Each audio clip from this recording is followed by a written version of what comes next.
A song that means so much to this place and to this race. Goosebumps, guys. For me, it's my first time experiencing this. It is off the charts compared to anything I could have expected. It is so emotional just to be here on this day. Well, you think about what this means right now for the 33 drivers that are waiting for maybe just a little bit of a raindrop to pause here, and then the chance to fire off and chase the biggest prize in racing. James, this is the time as a driver where you just don't know, hey, are we going right now? Are we starting the engines? What is going on? As if it wasn't hard enough to kind of manage the emotion of the situation. You know, this place is so special. Those opening ceremonies, guys, unlike anything else in sports, really. And you're still trying to, as a driver, then turn your focus to the race at hand. Now you're strapped in the car, you're ready to go, but the weather might not be cooperating. And so now you're in this kind of purgatory of, are we going, are we not? And you're trying to stay amped up, but it's hard to manage the emotions there. And you're pumped and you're raring to go. There are so many storylines throughout this field, guys. Let's start at that front row. Pato O'Ward, his first ever front row at the Indianapolis 500. Alongside him, a two-time winner of the Borg Warner in Takuma Sato. And then the pole sitter, a rookie in Robert Schwartzman. A rookie from Tel Aviv, Israel, and a rookie team. They have never, as a group, driver and team, they have never done an oval race. They have certainly never done an Indy 500. They start at the very front by way of a fantastic qualifying effort. But already, if I'm Sato or I'm Pato O'Ward, or how about Alex Palou in that red and yellow car in row 2, I'm starting to think this might throw the rookie even more than expected. We could pounce here and take the lead right away. I mean, how much grip is there in turn 1? Has the rain affected those levels at all? The conditions themselves already quite cool compared to what we saw on Fast Friday the last time, or sorry, on Carb Day, the last time that these drivers were in these cars. So going into turn 1, it's a bit of an unknown for all of them, even the experienced drivers. For a guy like this man here, Robert Schwartzman, it's even more difficult to calculate how much risk to take, how fast to go into that first turn. You talk about that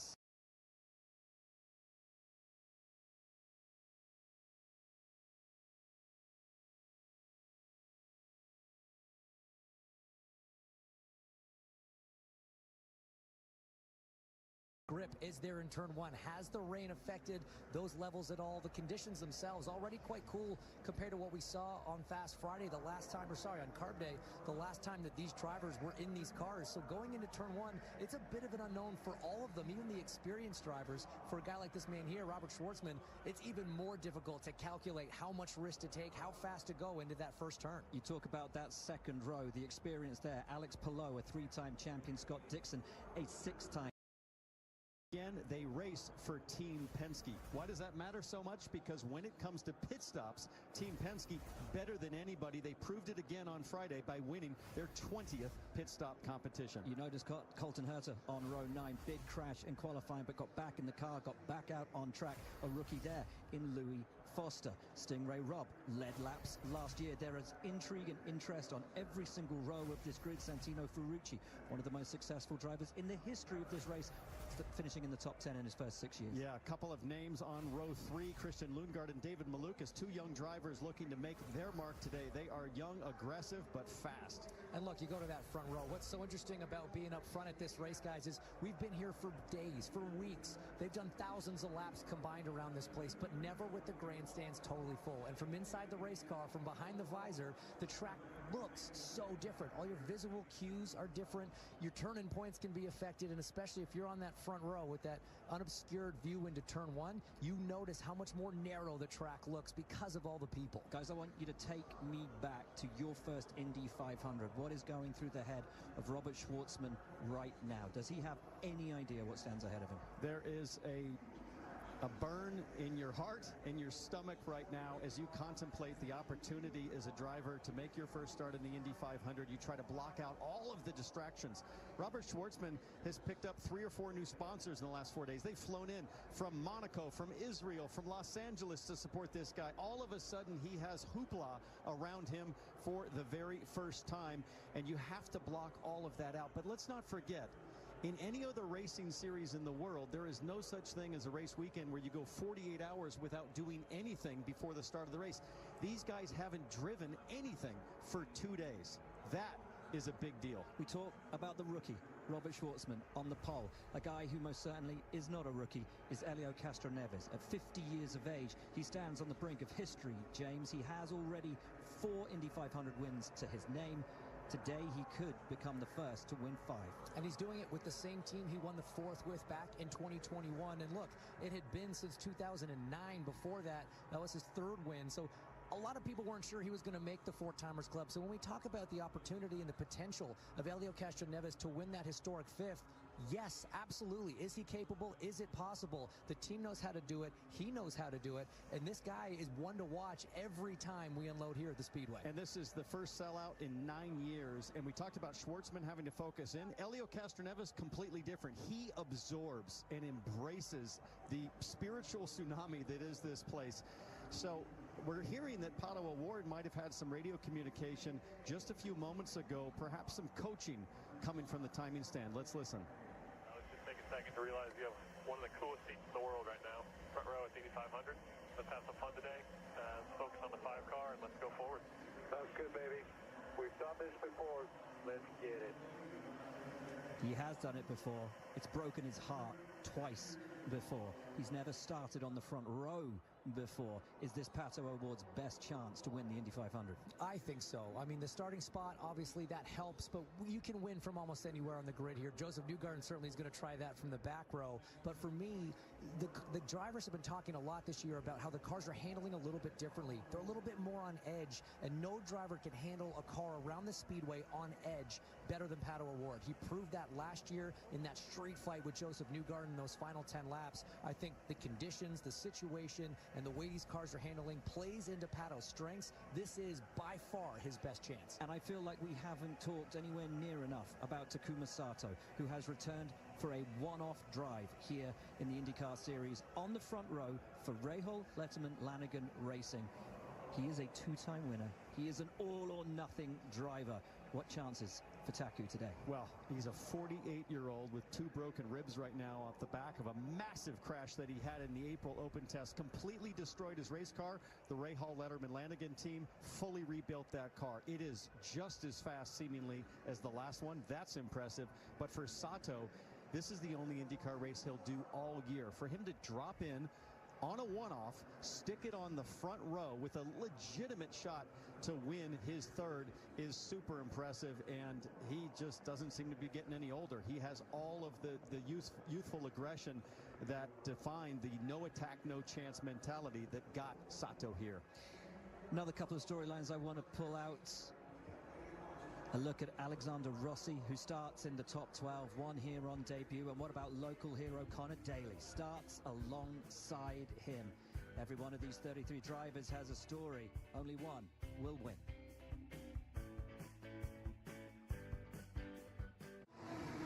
For me, it's not really about the glitz and the glam. It's about looking for that constant edge, and you're looking for any advantage. If you get up on there, does it upset the car pretty bad or not too bad? It just rolls right into it, man. He really leaves no stone unturned in trying to find more speed, more performance in the data.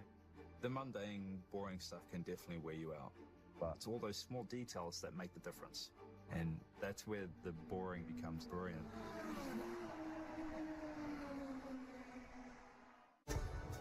There's a reason Chevy is called the heartbeat of America. A heartbeat strong, steady, unwavering.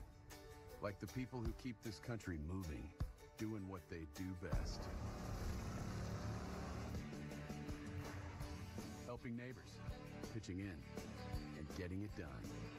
For them, only America's most dependable truck will do. In every Chevy truck, like every Chevy driver, dependability comes standard. Your car works hard. It deserves more. More protection, more power.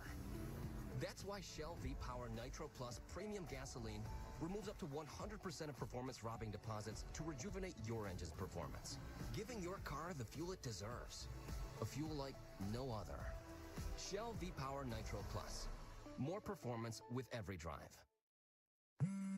When it comes to your wireless plan, don't settle for less. Get more with a free 5G phone and real unlimited data from Straight Talk. More ways to connect. I love you. More reasons to share. And when you spend less with Straight Talk, you can get more moments to yourself by getting something for them. This is so much fun! Switch to Straight Talk and get a free 5G phone on us, on America's most reliable 5G network.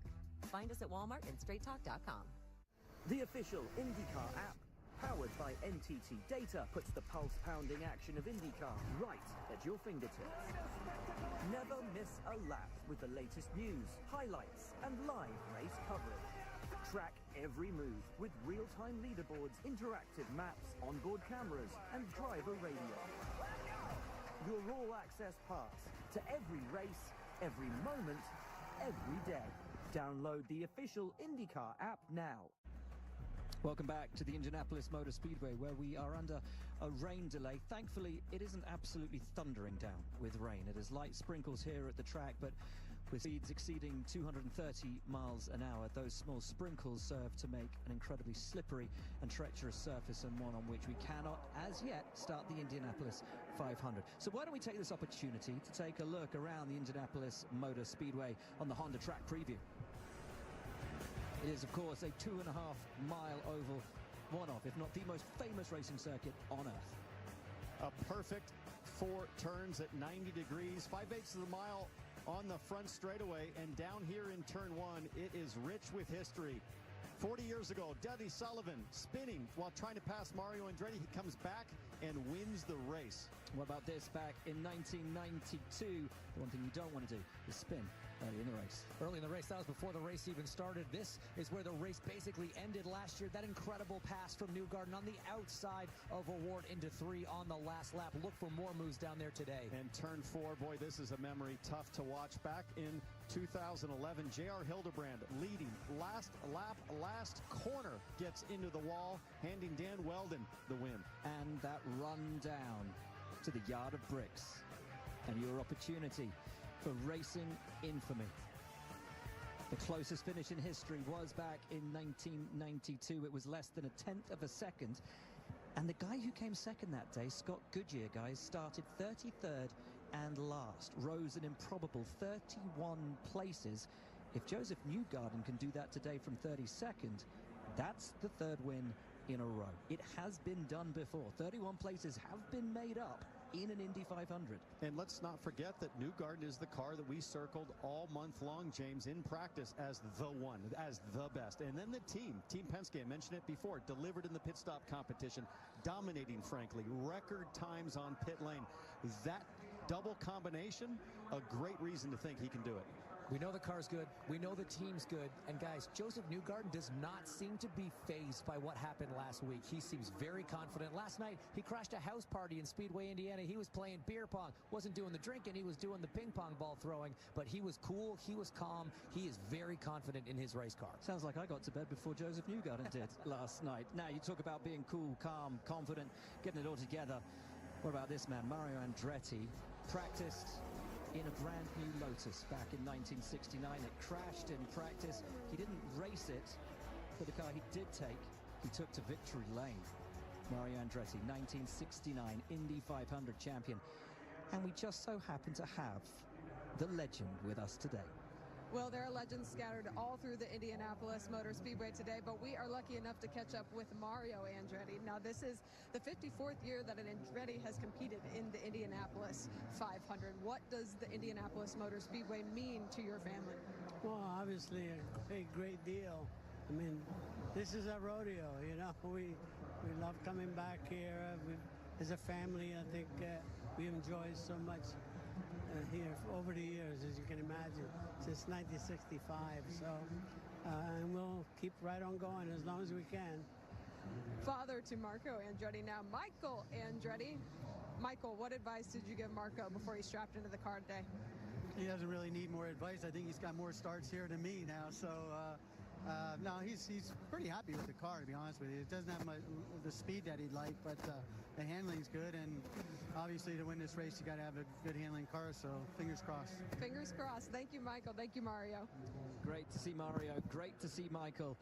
Of course, Marco runs in his 20th Indy 500 today. No Andretti has ever taken victory at the Indy 500 since Mario's win back in 1969. They call it the Andretti curse. can it be overcome today? Well, one guy who was a hugely popular winner here, TK, Tony Kanaan, back in 2013, one of the coldest Indy 500s in history, started in P11, ran home, an incredibly popular winner. Today, though, he's the team principal at McLaren. And 9 top 5s in this race, and third as recently as 3 years ago. We know somebody like you could always jump in the car, but you might have to. Who's more anxious, Kyle Larson or you? You are the reserve driver if it rains for 45 minutes. I think I've never thought I was going to experience two pressures. One is to maybe hop in the car, and the other one to help run 4 cars. But hopefully, looks like it's going to break out. But we want Kyle to do the 1,100 miles. But if not, I guess I'm ready to do it. What is the timeline? What are the circumstances that would have you driving the car today? We're going to play by ear. Obviously, he needs to leave here on a hard like 4:07 or something like that, like 4 o'clock. So we still have time. Mr. H is here. I'm available, but if he takes the green flag, obviously it's over for me or anybody. So hopefully this is what's going to happen. But the deadline for him to leave, it's up to us to decide. If it gets too late that he's not going to do that many laps and they want me to hop in the car, I'll be ready to go. And just a reminder, there are no more relief drivers, so you would have to start the race. What if he pulls away and it starts raining again and never takes the green flag? Have you guys looked into that scenario? Yeah, if it's just under the yellow, they can actually, probably park it, and then I have to jump in and start it from, last. So we'll see. Hopefully, I don't want to play all the scenarios, Kevin, but it is a possibility. One more question. We know you're good at this. We know you're one of the greatest ever, but you've had 20-some laps in the car, not at full speed. How would you approach if you got in and raced the Indy 500 today with virtually no practice? I have 200 laps to try it, so we'll see. Obviously, I'm not going to be out there thinking I'm endangering other people and myself, but at the end of the day, I think I'm a racer. It will take me a few laps to figure out the hybrid and traffic, this and that, and we'll go. If it's good enough, we go. If not, I'll figure out park it. I'm going to have to answer to the team principal, and in this case, will be me talking to myself. So we'll see. You know he's a racer. He'll be cautious, but if the car is good, Tony Kanaan would go for it. No matter what, we've got a fascinating story with the number 17 Arrow McLaren Hendrick car today. Kyle Larson hoping to take the start here at the Indianapolis 500. They say the track chooses you. Right now, it's not really choosing anything. It's just giving us a bit of a hard time figuring out exactly what's going to happen. But he looks pretty chilled. Or is he looking at his watch? He's checking his watch. He knows he's got a hard time that he's got to get out of here to get back to Charlotte. He's desperately wanting to get this race in. Crazy emotions right now for Kyle Larson, and even more for Tony Kanaan. Can you imagine running a race team the last several months? He got that little 20-lap shakedown. Tony Kanaan might be jumping in cold turkey. They're going to have to maybe throw a seat in this thing, get the seat belts close enough, but there's going to come a moment where Tony's going to just have to flat get after it. That will be wild. And as the crowd does the wave around here, can you imagine the response from this crowd if Tony Kanaan climbs in to go for his second win? They love him here. They love him here. They absolutely adore TK, and with good reason. He has always been competitive around this circuit. He loves it, and they love him. I mean, he had so many strong runs here before he got that victory back in 2013. It was one of the most celebrated, one of the most adored wins that we've seen here at the Speedway. And, you see that ring that's on his finger right now. That's what you get. It's one of the many things you get when you win the 500. He wears that thing every day of his life to remind himself and everyone else he's conquered this place. I will tell you one thing about that Tony Kanaan victory. The last time the Pacers played on Indy 500 Sunday was that day when Tony Kanaan won the Indianapolis 500. They play today. Is that prescience? That just seems like part of the magic of this place, and I think the look that I see there on Tony Kanaan is him starting to actually dialogue with specificity about, okay, we might actually have to do this, but we'll find out soon as the weather hopefully improves here shortly. Beat the Knicks, kiss the bricks, the two checklist points in Indianapolis this week. Well, the crowd are excited. We're getting ready for the cars to roll off. The studio follows, and we'll be back.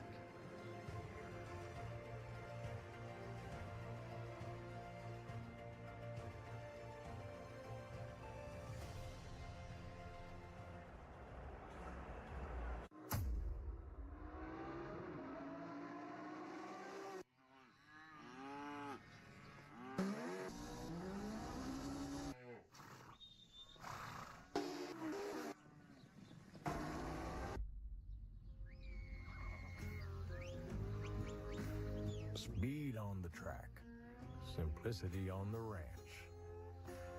Good ranchers, American meat delivered. If my mortgage lender used Agent Force, the powerful AI from Salesforce, a digital agent would have helped me pre-qualify before my dream house was sold. Well, how? The buyer's lender used Agent Force. Well, who's the buyer? Hey, brah.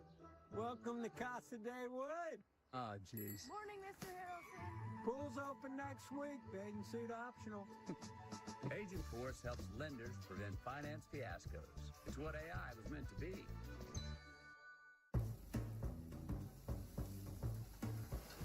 It's grilling season, which means it's 100% tasty Oscar Mayer Wiener season.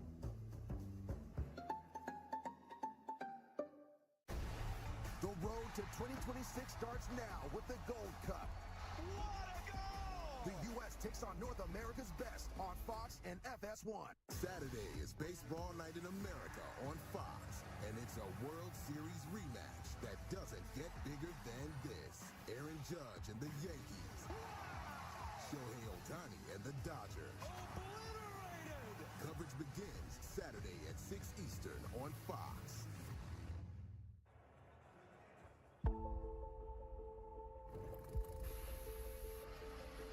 I dream of doing things that have never been done before. It's our life. It's our addiction. It's everything that you want. That fire is constantly burning. The checkered flag of victory. There's one race on this planet that transcends sports, and that's the Indianapolis 500. There's no other racetrack like it. There's no other race like it. 500 miles, 400,000 people on the ground. Energy like you've never experienced ever before. It really is magical. Nothing like it. How dangerous it is, how fast it is. It's the greatest race in the world. Newgarden is a two-time Indy 500 winner.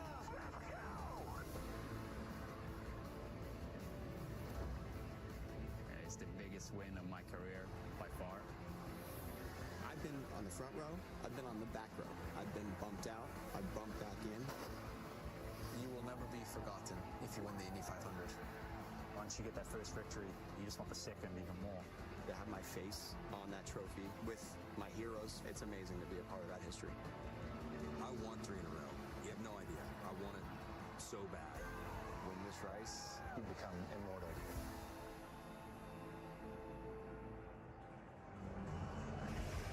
Fox Sports, our continuing coverage live from Indianapolis Motor Speedway, getting ready to roll for the 109th time in the Indy 500. And a slight weather delay. It didn't show much on the radar earlier. We had some rain showers at different parts of the track, but our max Doppler radar weather is saying the showers have moved through. They did not lose the track. They are drying out the spots where a little bit of rain fell, so we should be ready to start the race in just a couple of moments. Thanks for being with us, along with Tony Stewart and Danica Patrick. I'm Chris Myers, our spot. We're back here at our set with the row. Thank you. Some fans have scattered, but the rain has stopped. The pagoda behind us and the row of bricks as well. Tony, I just want to ask, as we await this, what drivers, and you both have experienced different parts of this, getting ready to roll, you're fired up. Boy, those opening ceremonies got to all of us, and then a driver has to sit and wait. What's going on in his head? Yeah, that's the fun part that Danica and I were talking about, is we kind of have different approaches to it, but I think that's the great thing is you got 33 different drivers out there. They all have different personalities. They all have different quirks. The thing that I would not like is I was so routine driven that when I got in the car, I wanted to get going. I didn't want any delays. I didn't want anything to be different or changed. So to sit there, and I guess I would probably be like Kyle Larson, who we just saw was looking at his watch, checking time already. I want to get going. Once I get in that car, that's my mode, that's my office, and I want to get to work. Did you wear a watch in the car too? I've never wore a watch. I still don't wear a watch. Exactly. I mean, from my perspective, I think this is an opportunity actually for the drivers to relax. Outside of Kyle Larson, who has a hard out, has another 600 miles to do after this 500. You've had so much going on before the race. There's a minute by minute all morning long. So many people, so many obligations, so much energy. You get to the car before you get strapped in. There's so many people there too. Now it's peaceful. They're all gone. You're just sitting in your car. You're making sure that radios work. Are you comfortable? Belt's all good. It's time to relax. So look, if this continues on, it does get a little arduous as a driver to just sit there very strapped in.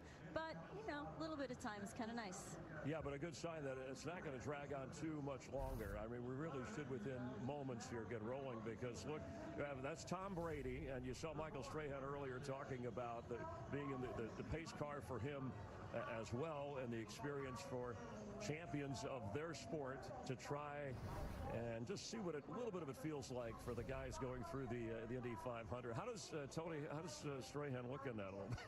He's he genuinely looks nervous. When he was walking by, I said, "Hey, you going to do any work today?" He goes, "Yeah." But he does look nervous to me. I mean, it's a big responsibility driving the pace car. I mean, you're pacing 33 cars. These guys, from the moment they roll off the grid, and Dana can tell you this, they are already in fuel-saving mode. So every move they make from the time they pull off the grid is calculated, and you know, it's very important. And what they tell you when you're the pace car driver is they're like, look, as soon as you come around turn 2 for that last lap, you need to go as hard as you can. And even for myself, I was like, oh shoot, like, I don't know, I haven't tested the limits of this car. How hard can I go? So I'm sure Michael's sitting in the car thinking, did I really want to be a race car driver? This will be the test. Yeah, things worked out well for him, his career. Let's check in with Jamie Little. And Jamie with a previous 500 winner. On the 3 box for Scott McLaughlin, different role for you. So how are you helping him for today to try to get that first win? Well, it started really 2 years ago. Scott contacted me and wanted some help to speed up his process of learning the Indianapolis Motor Speedway. And it's a special place, isn't it? We get the crowd roaring. It's so cool. It's packed today, 350,000 people. It's magical. So I'm just behind Scott, trying to give him the tools to become the best driver he can be quicker. And, you know, it's such a learning process here. Anything you can get from another driver is a good thing. But I got to say, it's very rare to have a champion like him ask another driver for help. So, you know, we share the same value. We share the same love for the sport. He's very, very passionate. He's a tremendous talent, like one of the best talent I've ever seen. Now, if you give him the tools, he's going to use it, and then slowly but surely he's going to become better and better. And I've loved seeing his evolution within Team Penske. He's just been tremendous. So we'll see what he can do today. He's in a good position, actually, to do very well, so cross fingers. The whole team is pushing hard, and it's been a pleasure to be obviously back with Team Penske and experience this for the last 2 weeks. Well, you're bragging on that driver. Let's brag on you. In the moment you won this race, Simon, take us back to it. What does it mean to stand there in winner's circle? I mean, that's what I asked Scott. I said, when you win today, like, just give me one drop of milk, please, so you can put me back in that moment. It stays with you your whole life. You know, today it's my pride and joy. My kids, when they see the Indianapolis Motor Speedway, they think of the yellow car and the win, and it's just amazing to have accomplished such an incredible thing in my career and my life.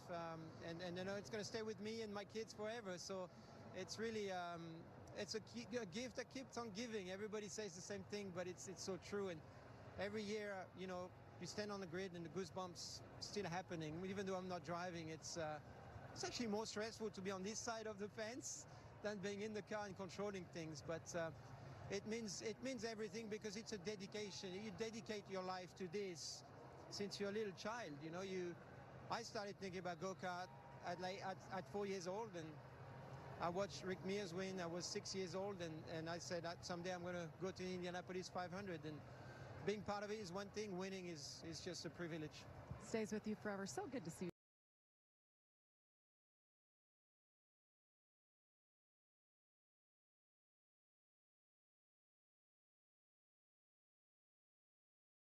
Race qualifying weeks here, but what kind of racing speeds do you think we're going to see today? And obviously handling the corners and avoiding the wall.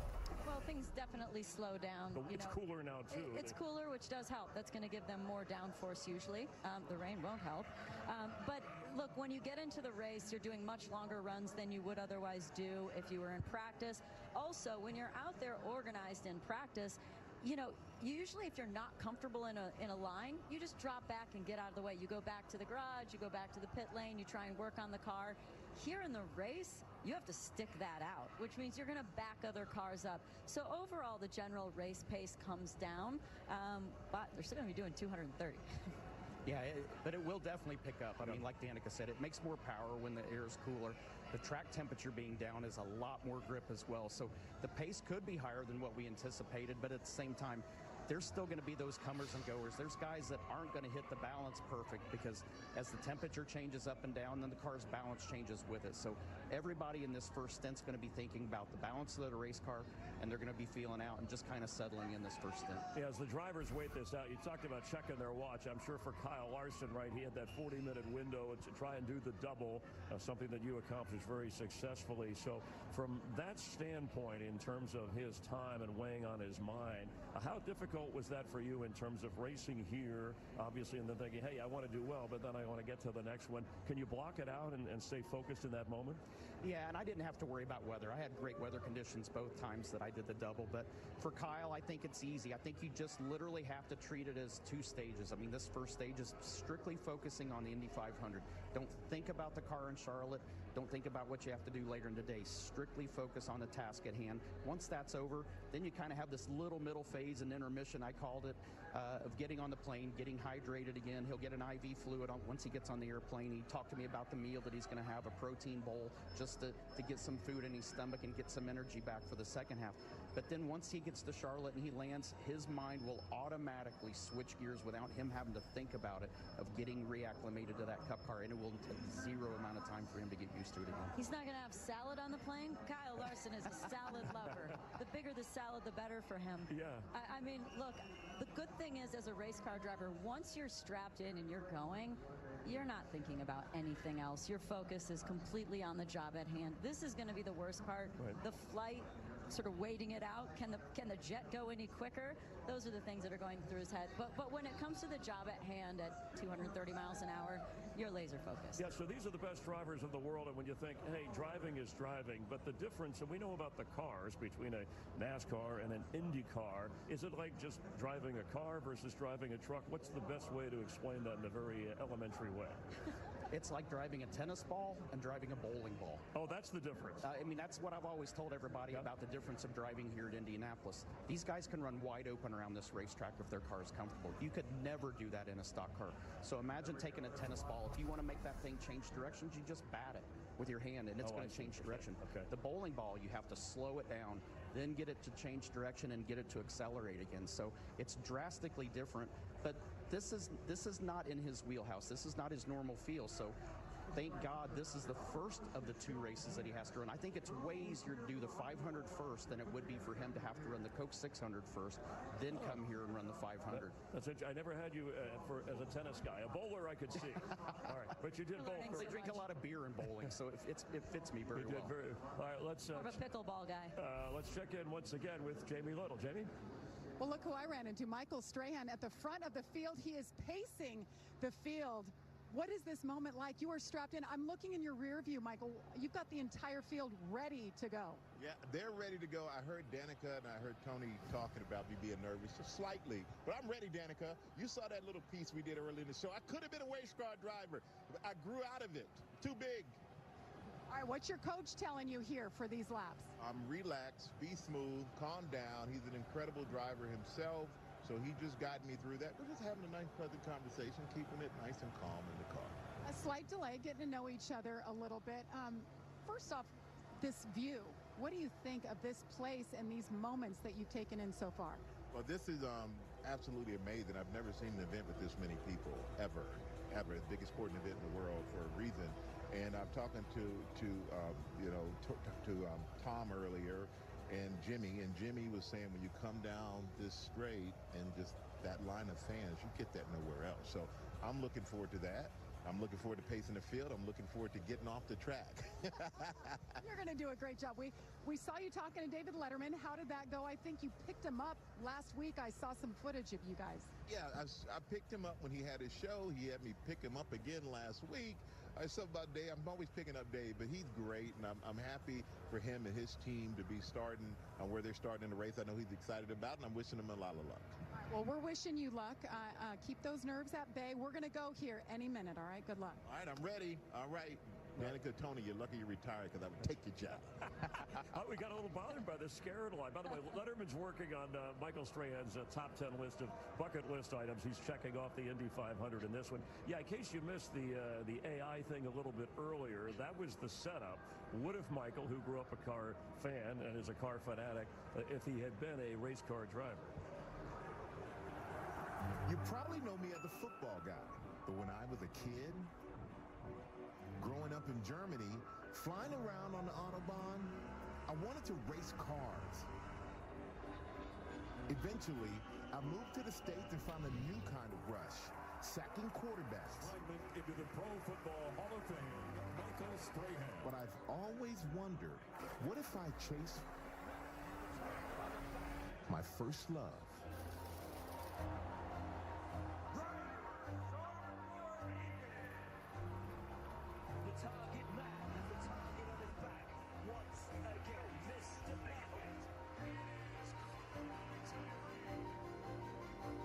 Something tells me you still be seeing me on your TV the day of the Indy 500. All right, good stuff with Michael. Always willing to try anything. And definitely too tall, probably after the age of about 11. Yeah, and AI, artificial intelligence. Maybe for some people, no intelligence to get in a car unless you're prepared to go as fast. Hey, of the major storylines, it looks like we're getting closer and ready to hear the engines roar here. You got the rookie on the pole. You got Newgarden going for 3 straight.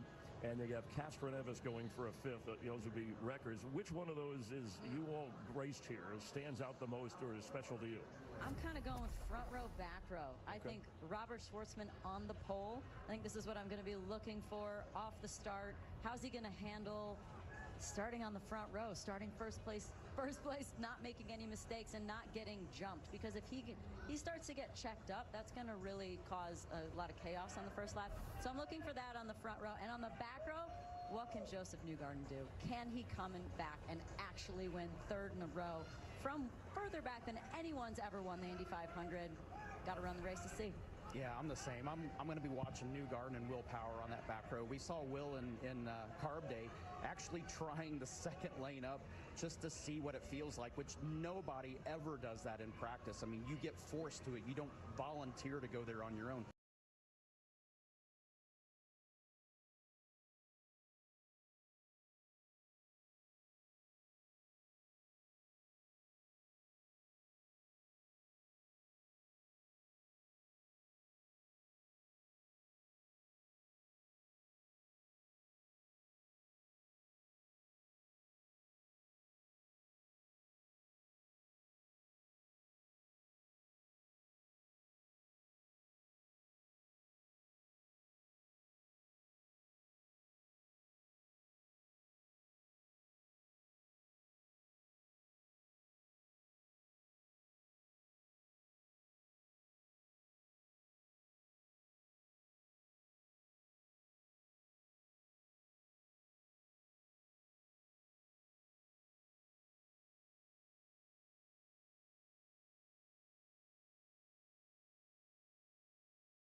fans that are here with us today. And the millions of fans that are watching on television around the world. The greatest, to see the greatest spectacle in racing, in the world.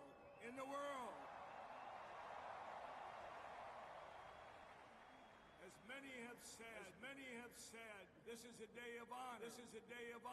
We honor the men, the women, and the first responders, to keep our country safe and secure.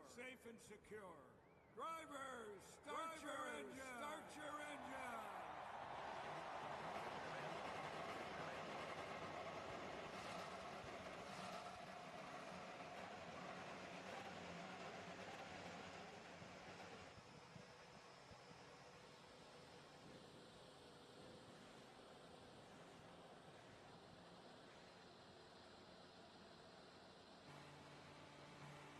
This is the moment.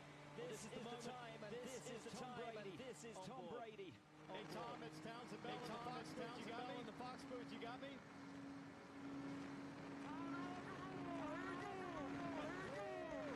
Tom, you just went blasting. You can hear us. You won 7 Super Bowls. The best view in the house. What are you seeing and feeling right now? It's incredible. Jimmy driving.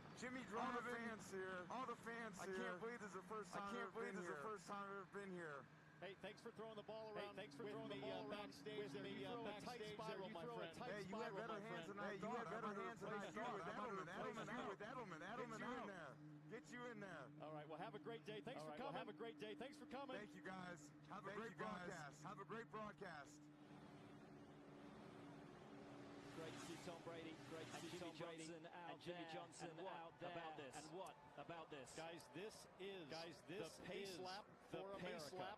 To honor Memorial Day and the U.S. Army and the U.S. Army's 250th birthday. To all the men and women, of the U.S. Army and the U.S. Army and the Special Operations Group. Happy birthday from all of us. Happy birthday from all of us. This is something special.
Scenes here. What incredible scenes here. Indianapolis Motor Speedway, and what a moment. I mean, this place was born to test one thing, James. How fast can you go? And I guess the second thing, of course, how big are you going to go to win the biggest prize in racing? You're starting grid along the bottom of your screen. The bottom of your screen. Your back row. Your back row. Some famous names. Some famous names littered through this. Littered one of the 33. An equal opportunity. And this is why they do it, guys. And this is why they do it, guys. These shots of the grandstands. This is what makes this race so special. This race so special. 8 years of history. We're about to make it 109 here today. And just seeing the place. And just seeing the place at capacity for the first time in 9 years. It just gives me chills. It just gives me chills. And talking about chills. We're going to go down to Michael Strahan in the pace car. Michael, it's up in the Fox booth. You got a copy? You got a copy? All right, we saw AIU driving the Indy 500 back at the top of the show, but now you're doing it for real, buddy. How does it feel out there? I I'm doing great, you guys. I'm doing great, you guys. I got the great coaches here with me. This car is amazing. We are doing 105 right now. Do I punch it coming out of this one? I got one more. I'm ready to punch this thing. We are moving pretty good. I love the enthusiasm. I love the enthusiasm. You've been on the field for Super Bowls. You've seen big crowds. You've seen there in front of 350,000 people. What does it feel like for you? What does it feel like for you? It feels amazing. When you come down and you see, I've never seen one area in my life. Absolutely incredible. I mean, this is a thrill of something I never thought I'd experience. And I am also really a professional racer, but I am meant to come out and do this at least once in my life and take it off the bucket list. Well, we thank you for being here. You got about 23,000 horsepower behind you, ready to get unleashed. So we'll let you focus on the rest of your job. Appreciate you being here. Have a good one. Thank you, bud. And the great thing here, folks, is seeing that track is not look too slippery. It appears pretty dry. We should be good to take the green. Let's take a listen to some radio from Fox Sports colleague, normally a pit reporter, racer today. Let's listen in. Guys, I just want to say huge thank you to everyone. It's been the best month of May I've ever had. In terms of being in the team. I've loved every minute. So thank you everyone. Have a great day today. It's great to see that. Great to hear that from Jack. Great to hear that. It takes a tremendous amount of effort. Everybody, that crash. Scott McLaughlin. And we were talking earlier about in 92. The one thing you don't want to do is to have your race ended before it's even begun. It is over. It's okay. Don't stress about it. Don't stress about it. That's all right. We're okay. 1992 was cold like this as Scott Dixon, the number 9 PNC, and you have to wonder, was there contact, or is that moisture on the track? Maybe there was still some moisture from McLaughlin, but his left front suspension is destroyed. His day is over. Scott Dixon is on fire on the left rear. Suspension is destroyed. His day is over. Scott Dixon is on fire on the left rear. What has happened? Two of the favorites coming in. Two very strong contenders. See massive fire inside the left rear tire there. Favorites coming in. Two very strong contenders. See massive fire inside the left rear tire there. Dixon. That's in the brake system. We heard the call over the radio to pit this lap. They left him out there. That could be a huge issue. We heard the call over the radio to pit this lap. They left him out there. That could be a huge issue as we see language. And that the devastation. That is what it means to have your dreams wrenched away from you. Is what it means. That is what it means to have your dreams wrenched away from you. Galling before you've even had galling for Scott McLaughlin to make. And I wonder, guys, Scott Dixon on row 2, utterly galling for Scott McLaughlin. And I wonder, guys, who rose Scott Dixon on row 2? We don't know if they had contact yet. How could they have come together? Let's get a report maybe on what's going on with Scott Dixon's car as the EMR safety team goes to work on McLaughlin. Let's get a report maybe on what's going on with Scott Dixon's car as the EMR safety team goes to work on McLaughlin. They need to just cool the brakes. Listening to the number 9 radio, it does not sound as dire. It's all going to be fine. They are not planning to pit at this moment. And they have the benefit. Felix Rosenquist, who's right behind Dixon, can radio in and get some information. And they have the benefit. Felix Rosenquist, who's right behind Dixon, can radio in and get some information because there's a relationship between Chip Ganassi and Jim Meyer. Here's what happened with Scotty Mack. You're right on board. Oh, no. With McLaughlin warming his tires. Oh, no. Swerving just to put some temperature into the rubber. Warming his tires. The track is cold. The tires are cold. These cars are set up to turn left. They don't do straight very well, Townsend. And when you light up the rear tires to try to get it set up to turn left, they don't do straight very well, Townsend. And when you light up the rear tires to try to get a bit of heat to them, it is so easy to have that happen. Well, especially if there's any of that residual rain moisture on the racetrack as a racing driver. The worst feeling trying to come to grips with what seemed like the most bizarre moment of his trying to come to grips with what seemed like the most bizarre moment of his life. Yes, I just talked to his strategist, Ben Bretzman, and he said exactly what you guys just saw. It's a cold track. I just talked to his strategist, Ben Bretzman, and he said exactly what you guys just saw. It's a cold track. He was trying to warm up his tires. That could be repaired. He said no, hit the inside wall. And I just And asked him, obviously, is there any chance that can with be the car repaired? still He said, no, circulating, we are done. laps are counting. And obviously, now, with the cars still circulating, so the lap count has begun at the Indianapolis 500, even though we haven't officially started yet, because so the lap count has begun. You only have a set number of pace laps, even though we haven't officially started yet, because of behind the safety car. You only have a set number of pace laps before the race officially begins, but it is behind the safety car and under caution. The carbon diffuser actually gone up in flames. Now the whole car is alight. So it was a gamble, but it's paid off. Diffuser actually gone up in flames. Now the whole car is alight. So it was a gamble, but it's paid off. As we understand, Dixon's left rear braking systems pulled back down as But my concern would be, is the brake system okay? I mean, that caliper inside that left rear wheel was on fire for quite some time. There are very delicate brake lines, and he's being told to stay off the brakes right now. So I'm not sure if he even knows if there are very delicate brake lines, and he's being told to stay off the brakes right now. So Scott Dixon waits to see the brake system's okay. We wait to go. We wait to see. Scott Dixon waits to see. We wait to go. Racing.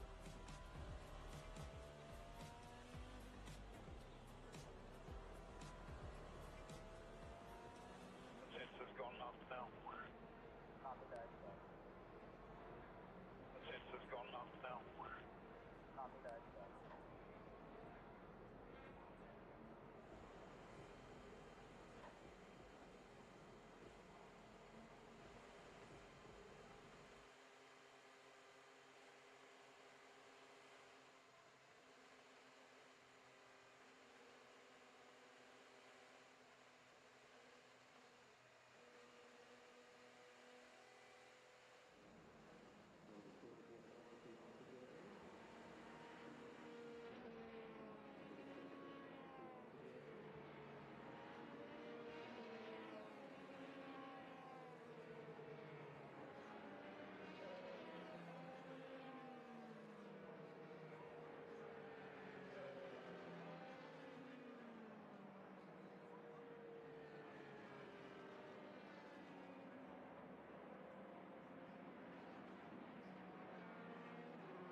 $350,000 people rise in their seats to salute.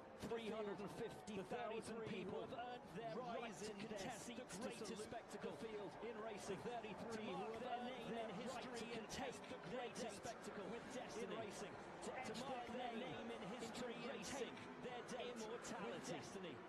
To etch their name the final corner. Racing immortality. We prepare, and as they round the final corner running of the Indianapolis. We prepare for the 109th running of the Indianapolis. More difficult circumstances for the rookie Robert Schwartzman, but he gets after it in anger. Difficult circumstances for the rookie Robert Schwartzman, but he gets after it in anger. And Award has a look to the outside of rookie Robert Schwartzman. Will lead the field from the pole. And Award has a look to the outside of John Rosenquist. Will lead the field from the pole. Side by side, they are crashing around. Marco Andretti on the back of Scott Dixon. Got together side with by side, Marcus they are Armstrong. crashing There's around. Andretti in the 98 car. Got together with Marcus Armstrong. There's Andretti in the 98 car. All right, but obviously intense damage. Steering to the left rear to the right rear means Marco's all right, but obviously intense damage at Indianapolis. To the left rear to the right rear. His 20th start. And the curse continues at Indianapolis. Devastation for Andretti, 20th for Mario, for Michael, absolute importantly. Devastation for Andretti, eerily for Mario, for Michael, to the 1992 Indy 500. A car crashing on the pace lap. We've had that with McLaughlin and an Andretti into the wall. Let's see what happened to Marco on the pace lap. We've had that with McLaughlin and an Andretti into the wall. Let's see what happened to Marco all the way in the back. Armstrong, just an innocent bystander. Marco tried to hang on to Jack Harvey. And then it's Armstrong, just an innocent bystander. Marco tried to hang on to it. Looked to me like maybe the 23 Ryan Hunter-Reay moved up a little bit, got into his teammate Harvey, and that's like maybe the 23 Ryan Hunter-Reay moved up a little bit, got into his teammate Harvey. He was sideways, thought he might get it. We get a late shot here of Marco trying to save it. He was sideways, thought he might get it. As we see Andretti spin and in the wall and out of the Indianapolis 500.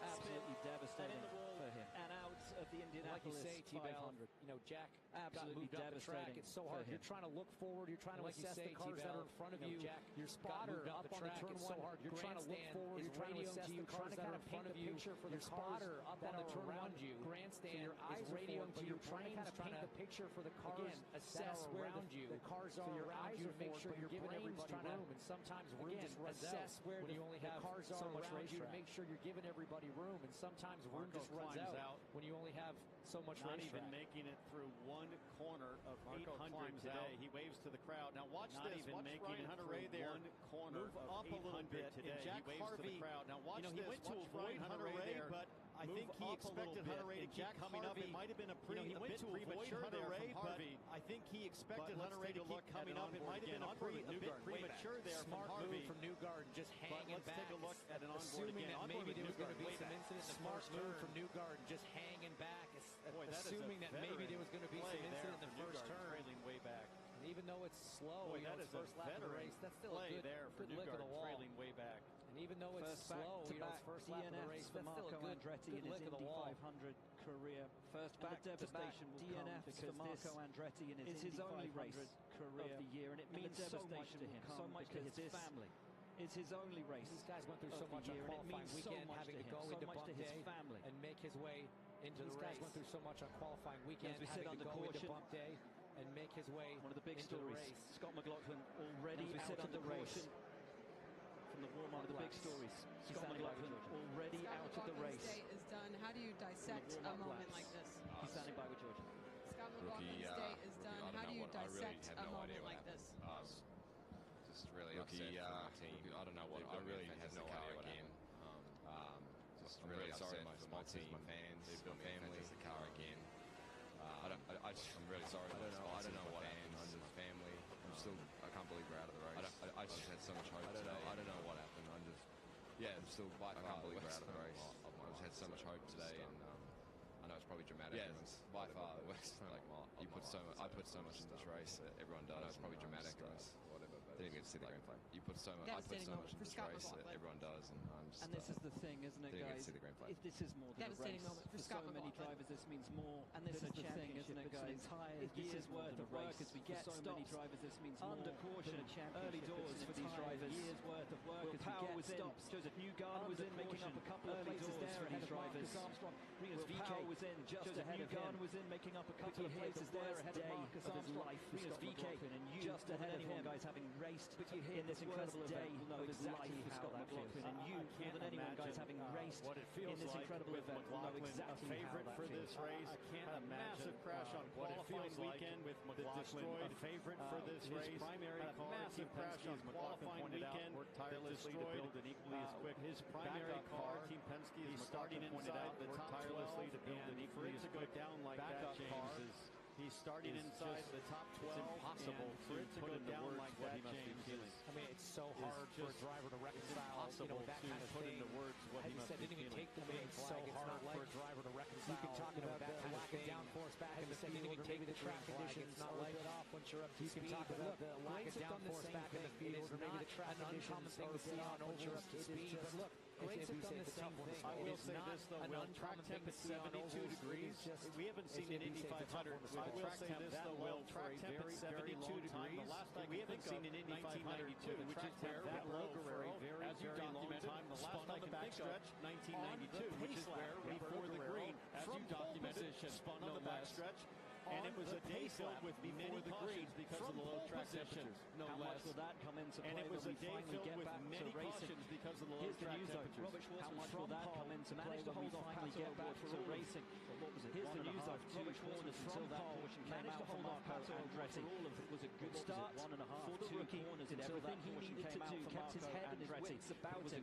Now he has to contend with his first Indianapolis 500, kept his head and his wits about him. This is a lot easier to deal with than taking the field to green three wide. That's true, but this is a lot easier to deal with than taking the field to green three wide. Schwartzman will have tire temperature in his Firestone. Single file. Through turn three, the field prepares to take single file. 109th running of the Indianapolis 500. Back to prepares to take the 109th running of the Indianapolis 500 back into his tires. When does he pull the pin? It's now. To try to get that final water temperature back into his tires. When does he pull the pin? It's now. The 500 Schwartzman tucked up in the top and we're racing once again at the Indianapolis 500. Tucked up in the lead. Wants to have a look. Got a bit of a slow start again. Dixon a chance. He got Fernando Ward will lead. Behind Sato got a bit of a slow start again. Dixon a chance. He got blocked.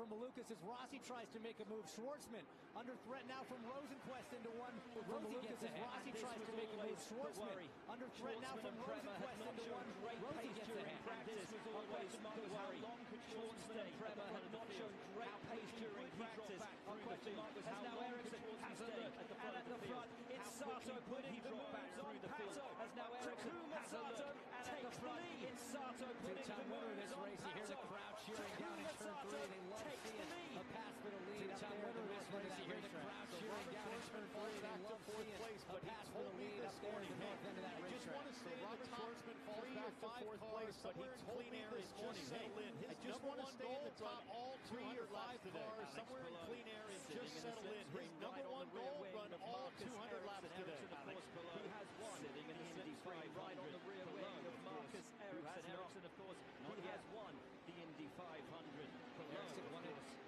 back in 2022, was so close to being the first back-to-back in 20 years. At 2023, just picked by New so close to being the first back-to-back in 20 years. At 2023, just global right now, the strongest qualifier from that team. Former Formula 1 driver, a couple spots global right now, the strongest qualifier from that team. Are going to be a little conservative after seeing what happened to Scott McLaughlin with these cool track temp drivers are going to be a little conservative after seeing what happened to Scott McLaughlin with these cool track temps. So look at Schwartzman.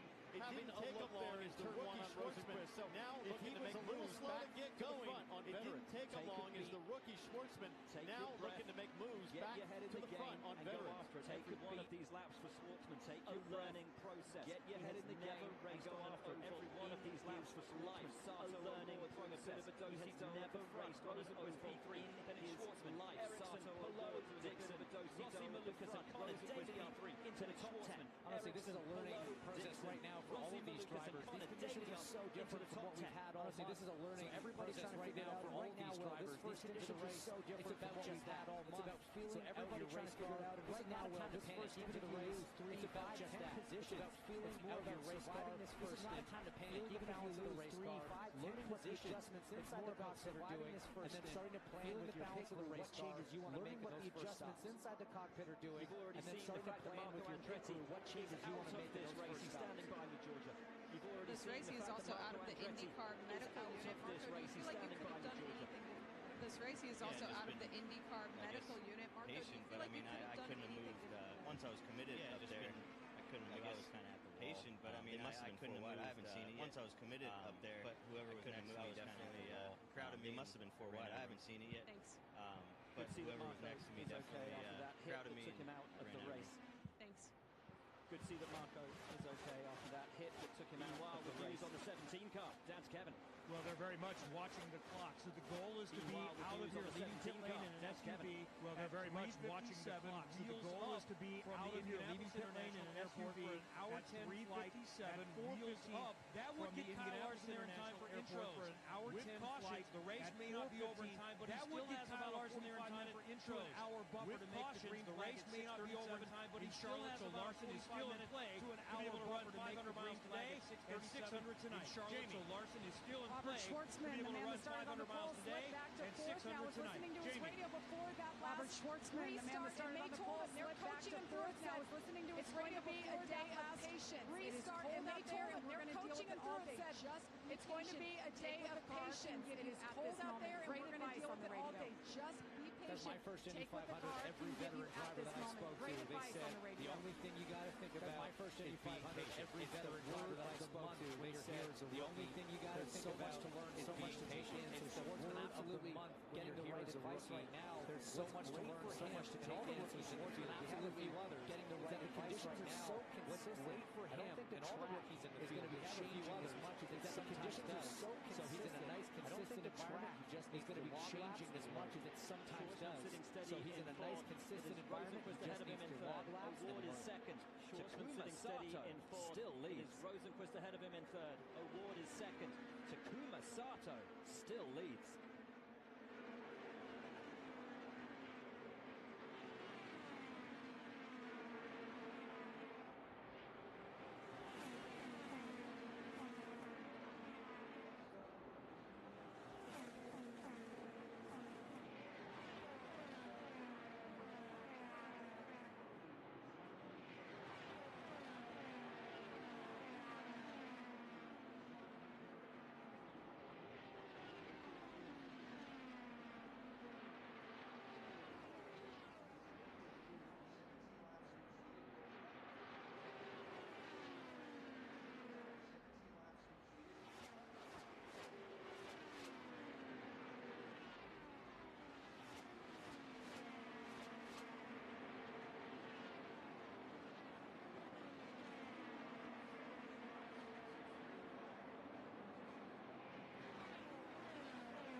The return of a sprinkling of rain has brought out a caution here at the Indianapolis 500. The return of a sprinkling of rain has brought out a caution here under at the Indianapolis 500. Why not take the opportunity to play the Fox Super 6 Indianapolis 500 Challenge? Under yellow. Download the Fox Sports app right now to play the Fox Super 6 Indianapolis 500 to win your share. Download the Fox Sports app right now, plus a VIP ticket and travel package to win your race next year. See the Fox Sports plus a VIP ticket and travel package to an IndyCar race next year. See the Fox Sports app for details. Guys, conditions ever so treacherous when you just get that light sprinkling of guys, rain here. Drivers on the edge, ever so treacherous when you just get that light sprinkling of rain here. Drivers on the edge. Yeah, they never mess with it. 30 miles an hour. You just can't play with conditions when they get like that. Yeah, they never mess with it. As there's a track official stopping and also collecting a piece of debris on the front stretch, but you know, really not heavy precipitation in the really none for today. So hopefully this is just one of these weird little pop-ups, James, and it didn't take long for things to fully dry out the last time this happened. And for the drivers on track right now, again, memories of McLaughlin's pace lap crash must be replaying in their heads as they contemplate how much do you want to warm your tires here or do any swerving. If it were me, I would stay chill, patient right now. Pretty minimal right now is what you want to do. But some other... Hopefully this is just one of these weird little pop-ups, James, and it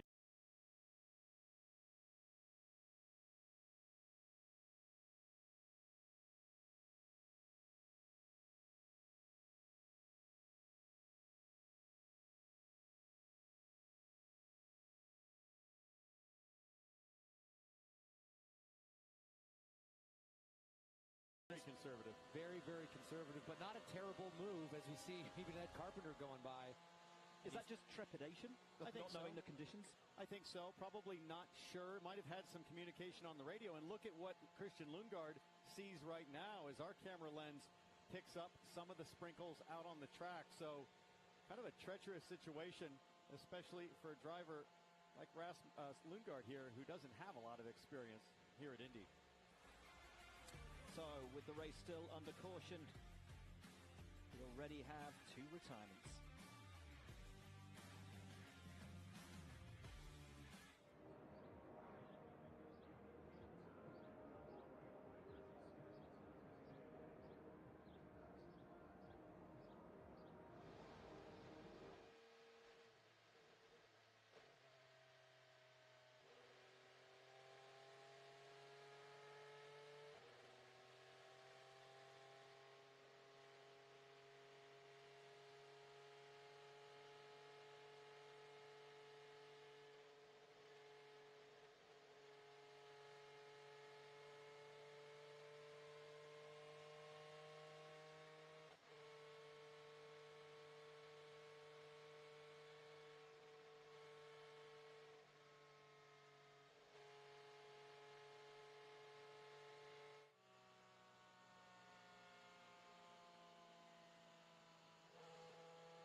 at the Indianapolis Motor Speedway, where we are still under caution.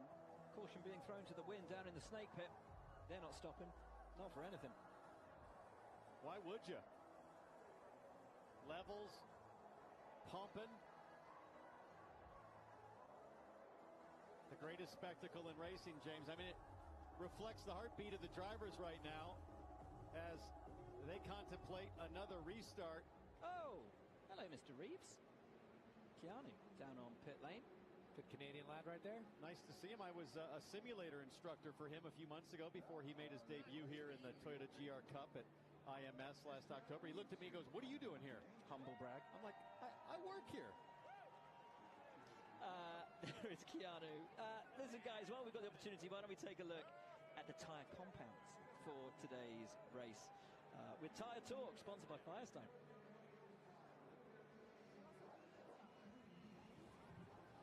Kara Kostolik is the chief engineer at Firestone. So teams are dealing with colder temps than they expected. How do you deal with that, and how do they deal with it? Well, luckily we run much colder temperatures here and on these tires too. So our tires are designed and engineered to work from 50 degrees Fahrenheit to well above 100. This group has done a phenomenal job and really putting sustainability in the forefront as well. So we're proud of our team. And it's really changed the way you make the tires, keeping an eye on sustainability. Yeah, it has, to put that sustainability forefront and to make sure that we're doing sustainability without sacrificing performance. It's been very impressive for the work our engineers have done. Thank you, Kara. Jamie. Well, Christian Lundgaard and the 7 car, they are coming down pit lane right now. He has a puncture on the right front. It's had a slow leak. He radioed to the team. They'll take this opportunity to pull. And that's something, you know, you can feel certainly from inside the cockpit. Could have had a part in that slow, kind of tentative start. But there's also sensors on these race cars. Whoa. Very close call in pit lane. And a horribly slow stop for Robert Schwartzman. And that was always the fear, that Schwartzman would get held up on pit lane in that lead position. But through all of that melee, look what it's done for Marcus Ericsson. He leaps ahead of everybody, as problems for Larson as well in the 17, and McLaren trying to get that car restarted. They have the hybrid on board, which you can utilize to restart the car as well, which he does and gets away. But a horrible stop for Schwartzman drops him down the order. A brilliant stop for Andretti and Ericsson places him at the head of the field. And look at the chaos getting out. O'Ward in front.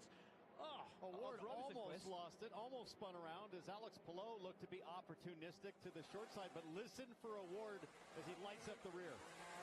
Yikes. He's getting told in his ear, there's a driver to your right, keep it into the left lane. That's the transition lane. That sets him wide. Rosenquist has to hit the brakes to avoid running in the back of O'Ward. Palou heads left to avoid running in to the back of Rosenquist. Absolute chaos on this first stop here for a lot of them, as we see now.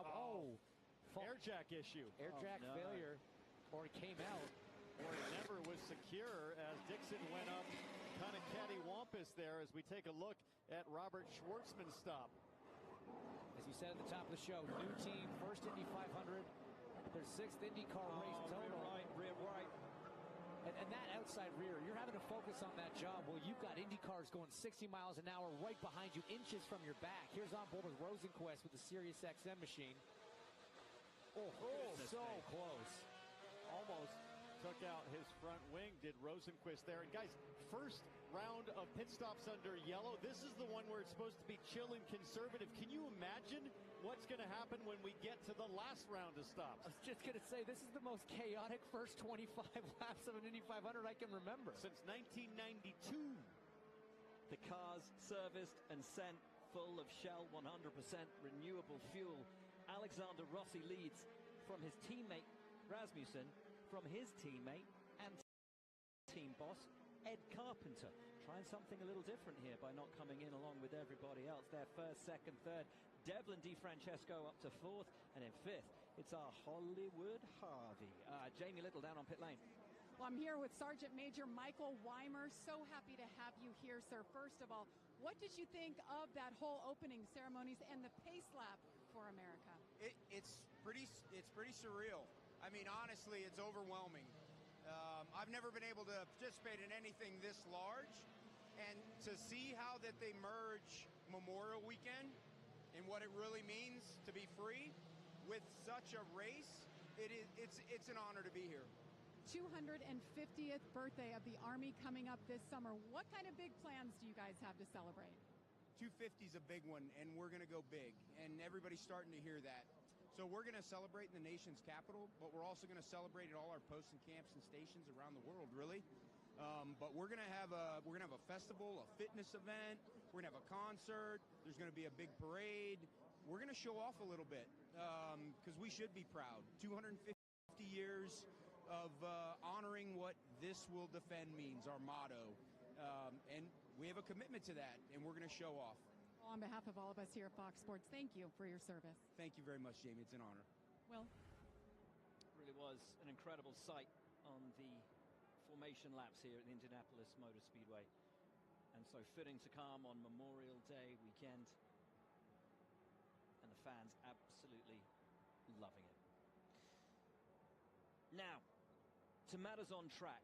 Your top four, Rossi, Rasmussen, Carpenter, and Di Francesco have not stopped.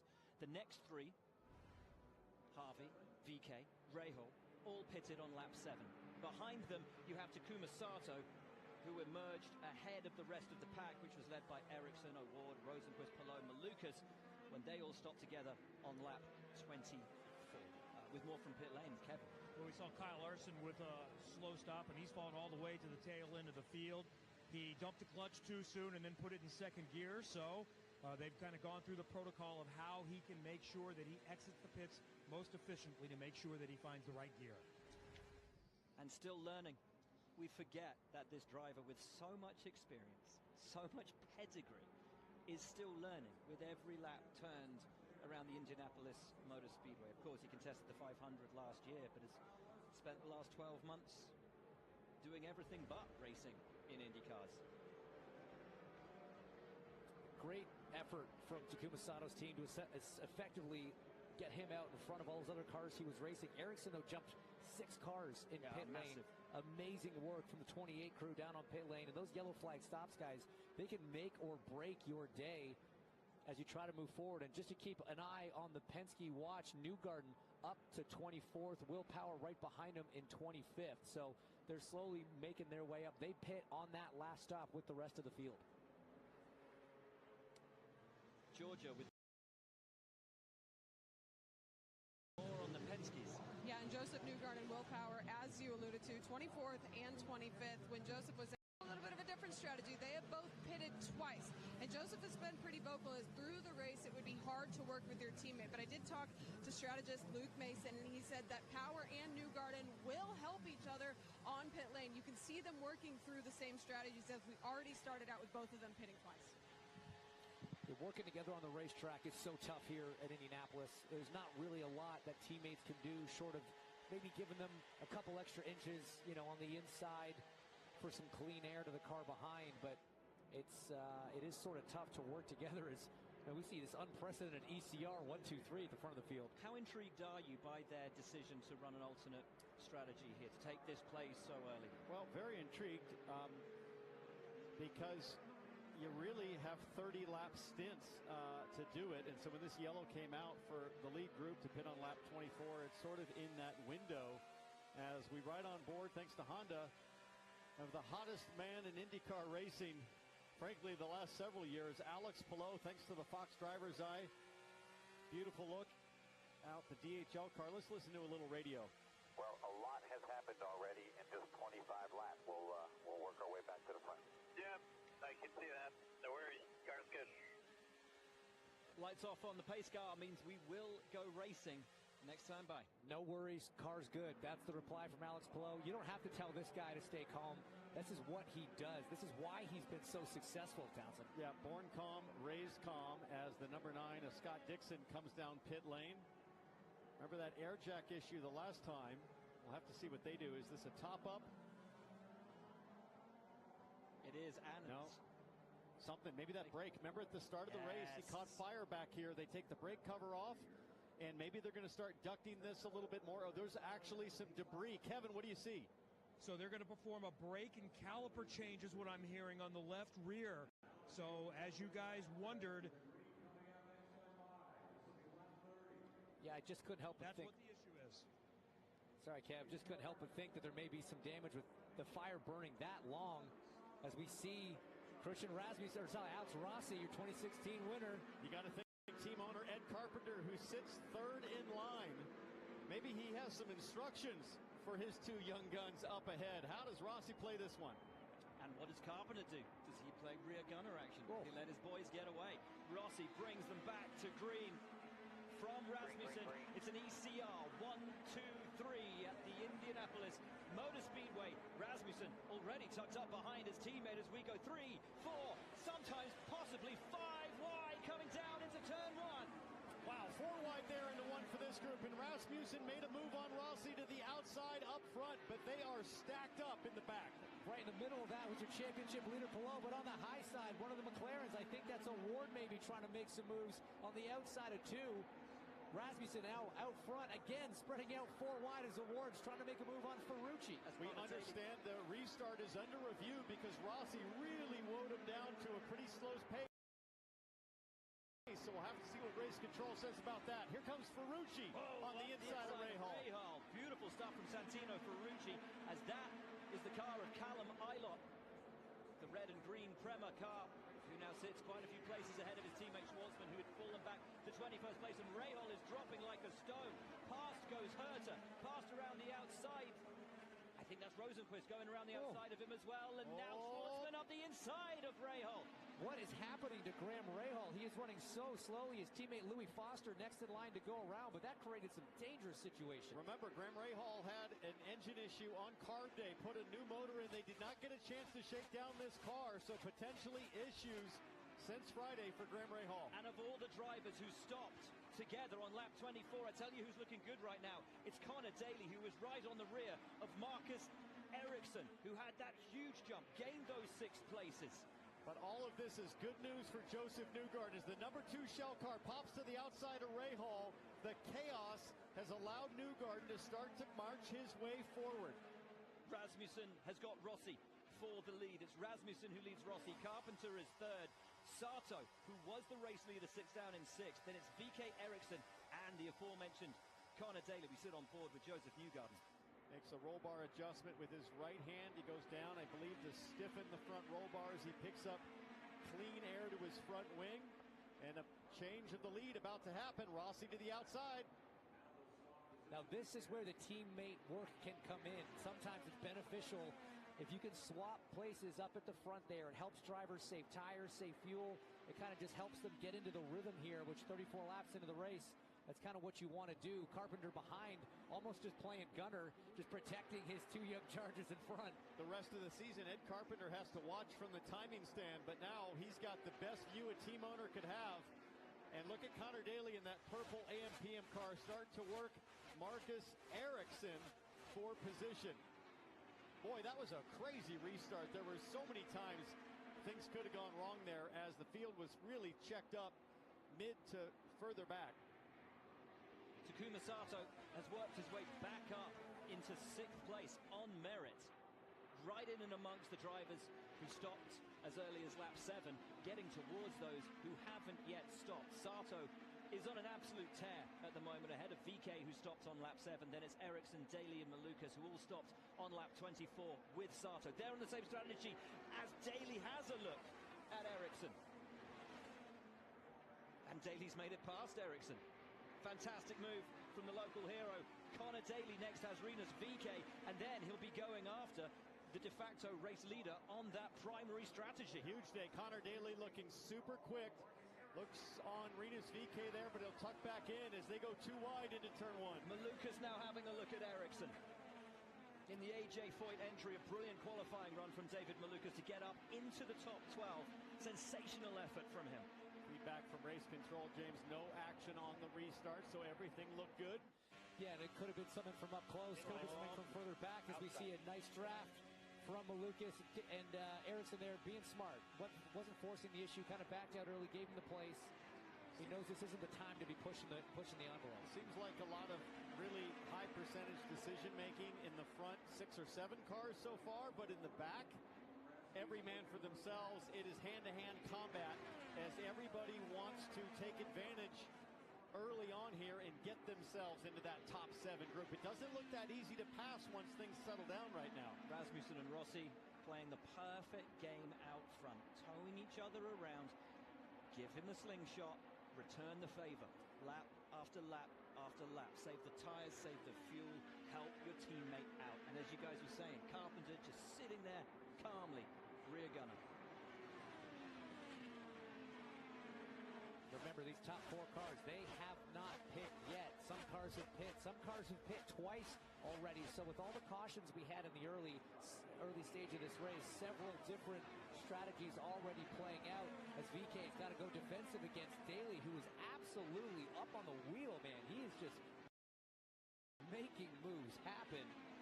I can tell you that Scott Dixon has come back out on track. He's lost, I mean, quite incredibly, only 3 laps for a brake change at the rear. An incredible job from the 9 crew on the PNC Bank Honda.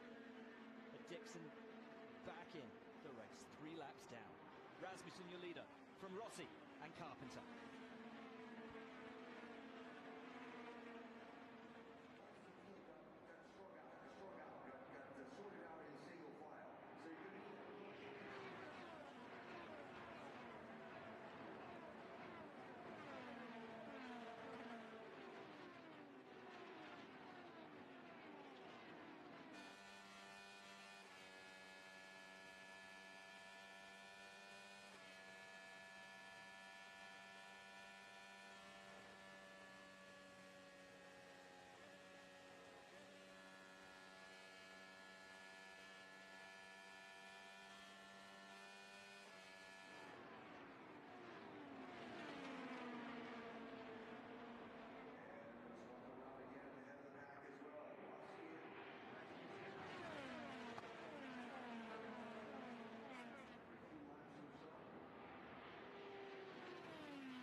Welcome back to Fox Sports coverage of the Indianapolis 500 presented by Gainbridge.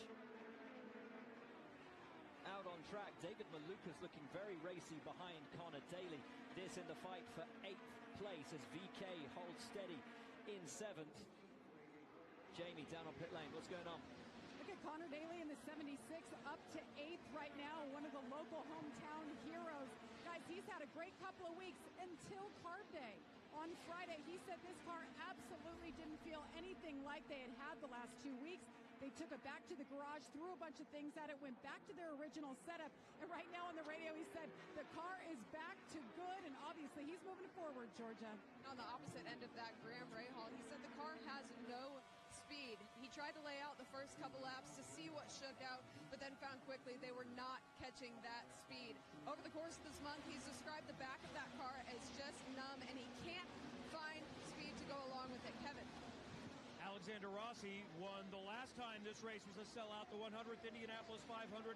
Leading again, he told me the car is really good. It's good enough to win. He's making his first stop of the day, coming down pit lane in the Java House car. Once no changes, the car is strong. Slight delay on the rear left. Big refuel. 100% renewable Shell fuel goes in. Devlin DiFrancesco almost out ahead of Rasmussen. Brilliant stop from the RLL guys. And this has allowed their team boss, Ed Carpenter, to take the lead from Harvey, from Sato, VK, and Daly. There comes Ed Carpenter now to pit lane. So that puts Hollywood, Jack Harvey to the lead of the Indy 500 as team owner and racer Ed Carpenter pits. Pretty cool moment for our guy Jack Harvey. And get it. Awesome, man. One-off. Month of May only driver with a one-off team in Dry Reinbold Racing, but they are no strangers to the Indianapolis Motor Speedway. Quite a storied history here. Right now, their boy out front leading laps as he gets hounded by a two-time winner, Takuma Sato, for RLL. We have to be impartial. Of course we do. But there was always going to be a little bit of joy for us seeing our friend Jack here in the Indy 500, not just at the Indy 500, but leading the Indy 500 as Daly now puts the moves on VK, rounding outside of turn one. He's going to have to hang pretty tough to get around there, and VK kept his foot in. Oh, careful, Connor. Now, Connor might get some trouble from David Malukas on the back straightaway as both the AJ Foyt cars have looked really good. Ed Carpenter blends out between Harvey and Sato on the backstretch. That was a close one for Connor. VK not willing to concede any track position at this point. It's interesting because those two aren't really on the same strategy. VK last pit on lap 7, Daly on lap 24. A few of the fastest cars on the racetrack right now with Devlin DiFrancesco now trying to clear Christian Rasmussen. But here's the issue with that strategy that ECR have employed. You see them roll through there, but there's the race leaders. They're coming up to put a lap on them. That is the risk you run when you take an alternate strategy, when you take that chance and stay out, and everyone else has stopped under caution. Yeah, it'll be interesting to see if Harvey can pick up the draft of that group that's off strategy. Talk about a draft. Here comes Daly on the inside of VK. Wonderful move for the boy from Noblesville, Indiana. The home hero and local favorite. The crowd will love that kind of a move from Daly. Not driving like we're in the first quarter of this race, guys. Neither one of those guys. As we see Harvey dive into pit lane from the lead of the race, which puts Sato now back to the point. And what a lead Sato has over the rest of the field. Came out from those caution stops out the front. Georgia down on pit lane. Yeah, and as Jack Harvey made that pit stop, I just want to reiterate and emphasize just how special of a moment that was for him. He said now that this is just a one-off race for him because he's on pit lane with us. This whole month means more. Every dinner, every appearance, every on-track session, and the opportunity itself. So I know that was a very intense and cool moment for Jack Harvey. Hollywood back out on track. Now in comes VK, which will release the rest of the field. There is Sato. Now P1. Ed Carpenter a lap down. Connor Daly moves into second place in this race. David Malukas in his third Indianapolis 500 sits third. Then guess who? Mr. Perfect. Alex Palou is fourth. Santino Ferrucci fifth. Pato O'Ward is sixth. And it's Ericsson. Callum Eilott in the Prema is up to eighth. Colton Herta ninth. Felix Rosenquist 10th. All change in the top 10. Yeah, some of the less-known names and a few of the smaller teams having great runs. Here comes Stingray Robb to the outside of Schwartzman. Has a look. Decides to tuck back in. But guys, Sato with a fast race car comfortably leading right now. We're on board thanks to Goodhart Animal Health Centers with Stingray Robb. Robb, who's proved to be racy around the Indianapolis Motor Speedway, led here last year on debut. As we run lap 48 at the Indianapolis Motor Speedway, there Takuma Sato ahead of him, and this will be the issue for Taku. He's coming up to traffic he will want to pass and lap. Yeah, now he's got about 25 laps on the tires, which tells me he might be in the 5 to 7 laps until he Jack Harvey makes a move up there. But for Takuma Sato, and frankly everybody in the top 10 right now, if you check your mirrors, Joseph Newgarden is up to 14th. Wow. And James, we're not even at a quarter way in this race, and this is a story we've been talking about all weekend before the race start. Is the number 2 car. There he is, the red and yellow shell car. He's about, not even a half a lap back, but in the draft and right where he wants to be to get things done today. Georgia, what can you tell us about Newgarden? Well, I can tell you that he just radioed to the team and said that he had a vibration, and they confirmed with the left rear. So Newgarden up to 14th, but facing a left rear vibration right now. So a vibration for Newgarden.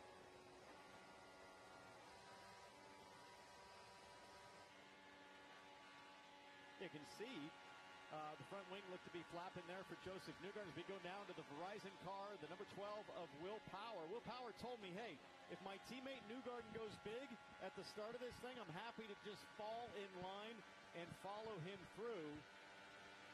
And Will Power right now having a decent run. He's up to 19th, but Newgarden's the one I'm watching. Those vibrations could just come from the way that the tires are wearing. It's usually an uneven wear thing that develops throughout a stint. So it's not a cause for concern for Joseph Newgarden right now, because as he comes in a few laps' time, gets a new set of Firestones, do right on board the shell on board with the guy right now, that should be able to fix itself. Maybe a tire pressure adjustment from the team can help the cause as well. We see Newgarden in the wheel tracks of Kyle Kirkwood. Elio Castroneves, Kyle Kirkwood, and Joseph Newgarden. So hopefully the vibration is something that'll just get addressed with the next set of tires. That's often the case, like James mentioned. And now you've got these Strategy B cars in front of Takuma Sato on Strategy A. Lap 51 now complete. And Sato, I think, is happy to just kind of ride, save a little Shell fuel here. One of the favorites for this race starting on the front row, this man.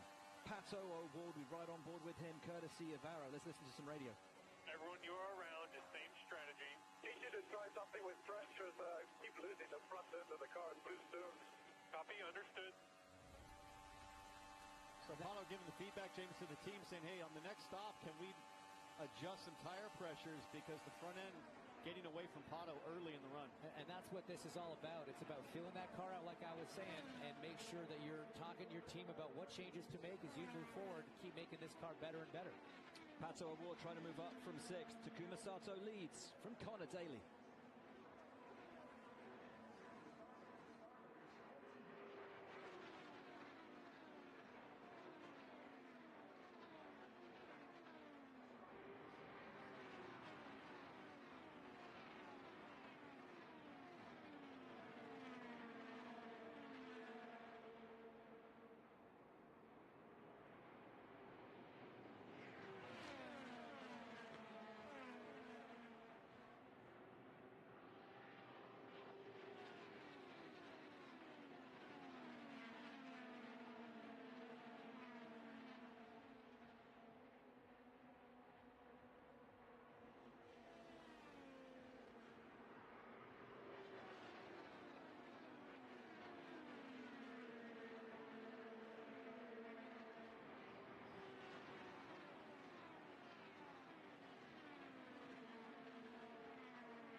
What's more relaxing than the peace of mind knowing their RV is protected by Progressive? Now here comes the fast part. Progressive Casualty Insurance Company and Affiliates. Miller Lite is brewed with great taste and only great taste. The Miller Brewing Company would like to issue a correction. Miller Lite is brewed to be less filling. What are you doing here? Miller Lite tastes great. Look, I'm just reading the script. It says less filling. That's not what my script says. Well, mine says... We'd like to apologize for the previous announcers. Miller Lite is in fact less filling and tastes great. Time to shine, legal guy.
engine depth.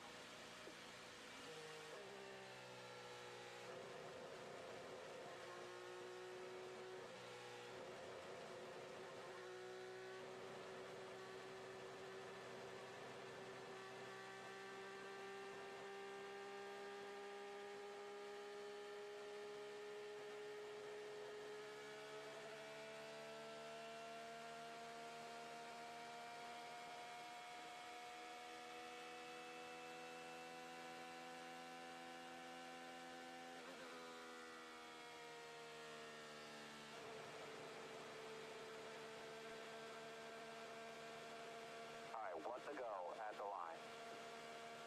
Copy.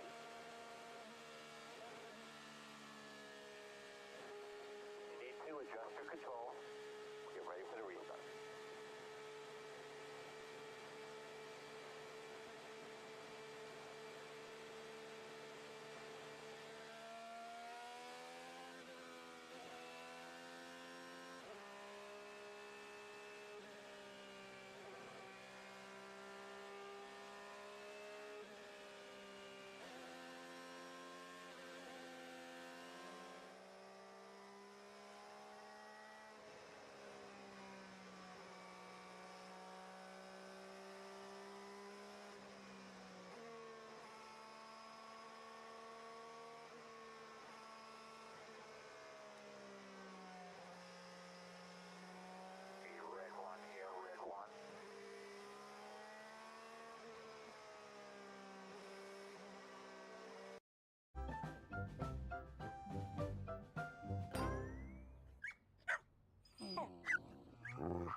A large touchscreen keeps everyone happy.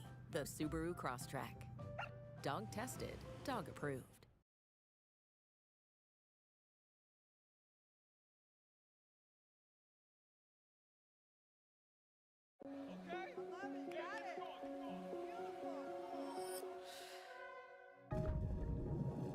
By supporting programs that promote children's health and wellness, Blue Cross is ready to help you keep growing. SOC up, SOC up.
should be kind of right in the pack there.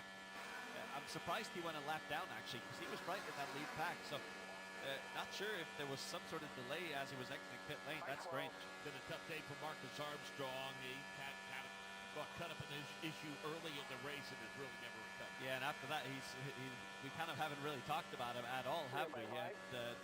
Same case to some extent goes for the likes of Elio Castroneves and Kyle Kirkwood, kind of on the outskirts of the top 10, and both of them, if they have a stroke of luck or a good pit stop, could very well be in contention, as Elio Castroneves is now coming to the pits, as is Takuma Sato.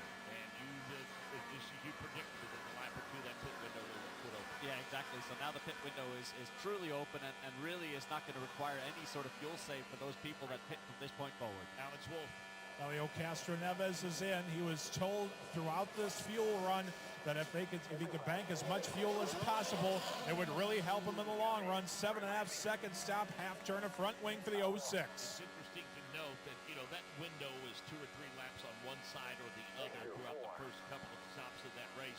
But once you get to this point, you better hit it just right. Yeah, exactly, because on full rich, you can do about 28, 29 laps, so that's what these guys are targeting, as now many of the leaders are starting to come into the pits. Yeah, we are seeing many of them come to pit lane. Pato Award is among those coming to the pits. Let's check in with Rich Nye, or no, check that Ryan Marine.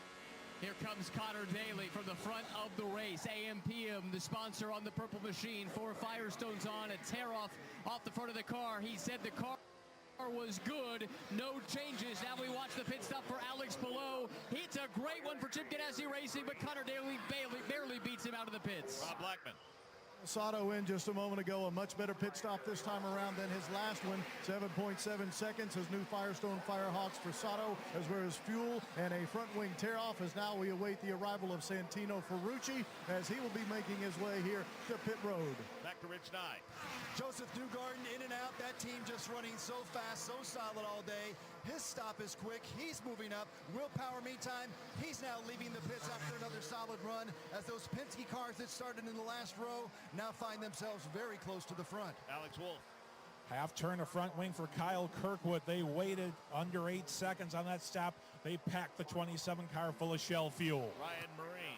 Just saw David Malukas pit from the lead of the race for AJ Foyt Racing. High fives all around. They're happy with that pit stop. It's a tear off and a half a turn of front wing for David Malukas. Rob Blackman. Just a moment ago was Santino Ferrucci into the pits. Not a great stop at 9.8, but fresh tires for him, as well as fuel and a tear off. Again, we don't think we'll see Santino in the pits except one more time before this race is finished, if they can stay on strategy. Rich Nye. Joseph Newgarden back in the pits. There's some kind of fuel pressure issue. They put the fuel hose back in, took it out. They held him in the pits for just a moment. Now he's back on track, but that's a costly extra stop. That's best. He put it best. A costly stop for Joseph Newgarden. That's not costly. That's not just costly. That is pretty much the end of the day for him, as he goes a lap down. The leaders are flying by him now down the front straightaway. Oh, what a run Joseph Newgarden had. I really felt like he was going to have a chance to win this race, but so cruel can the Indianapolis Motor Speedway be.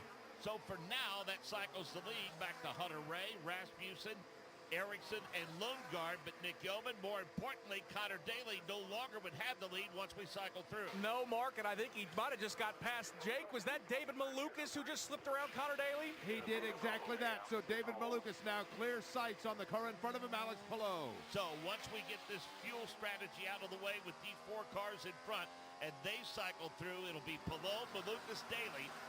Your top 3 here at the 109th Indianapolis 500, presented by Gingrich. Most people in radio commercials talk really fast. But we made this one for RV owners. Progressive knows they like the slower pace of RV life, like this commercial. And they know Progressive will protect their RV at a fair price with discounts. And how our central scheduling now here comes the fast part. Progressive Casualty Insurance Company and affiliates. Discounts not available in all states or situations. In IndyCar racing, it takes a great pit crew to keep the car running at max performance. And Firestone tires get to victory lane. Same holds true for the truck, SUV, or car you drive. You need a great technician to turn to when things ain't running right. And at Firestone Complete Auto Care, our ASE certified technicians need more are ready than a to help welder with for your anything work. from brakes to oil changes to But at the batteries end of and the day, more. You still Helping need our the neighbors welder. since 1926. Syncrowave 212 has Firestone all you Complete need to Auto TIG it Care. yourself. So you This don't is have to wait two-time for someone Indy else to 500 do it. winner Takuma After Sato. all, Stay Edison tuned didn't for the outsource the light greatest bulb. spectacle in racing. Stay in the zone and knock out your welds. Then get busy Indianapolis on Motor everything Speedway, the Brickyard, Brickyard 400, Brickyard 200, Gasoline Alley, the greatest spectacle in racing. Race. Engine cover off, shutter off, engine cover off.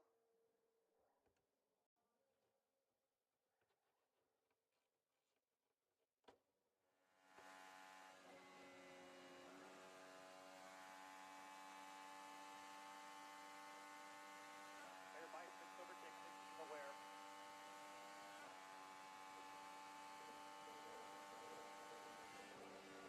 Watch your pit speed. Good up. Copy. You'll be wide open once you get past Dixon through. Full fill and then turn.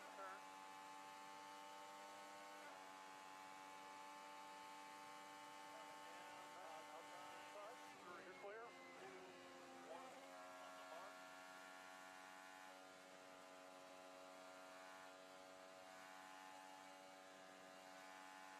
Turn out all the way out, all the way out.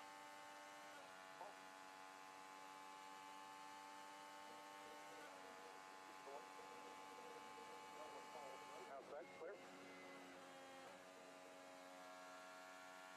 This car was fast, the team was fast, they were moving up, they had reached the top 10, but now a lengthy stop for Joseph Newgarden.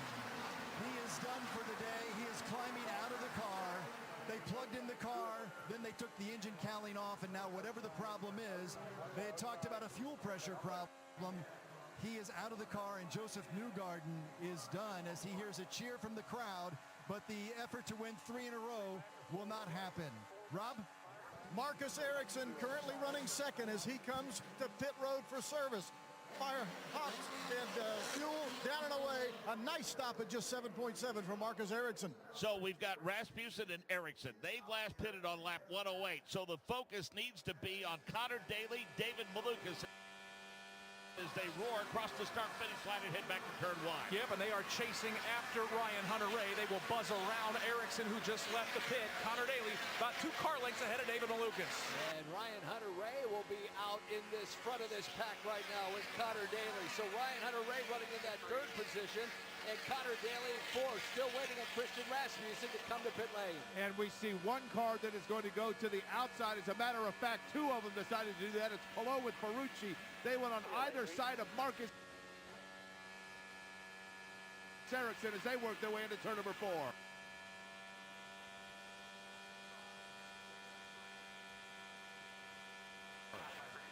Here they exit turn number 4. You've got Ryan Hunter-Reay, followed by Connor Daly, then David Malukas. That's 1, 2, 3. Alex Wolf. Christian Rasmussen surrenders the lead, 7.9 second stop, 4 tires fuel, half a turn to front wing. Leaders back to turn number 2. As we watch Ryan Hunter-Reay make his way through, he's got about 2 car lengths over Connor Daly. Then it's David Malukas, Alex Palou, Santino Ferrucci, as we see Christian Rasmussen come back off pit lane. Yep, Rasmussen is up to pace, so that might not check anybody up as they work their way now into turn number 3. Again, it is Connor Daly, Malukas just behind him, then Palou and Ferrucci. Everybody working their way through the north end. They are single file through the North Chute here at the Indianapolis Motor Speedway. Ryan Hunter-Reay is your leader now as we're on lap 143.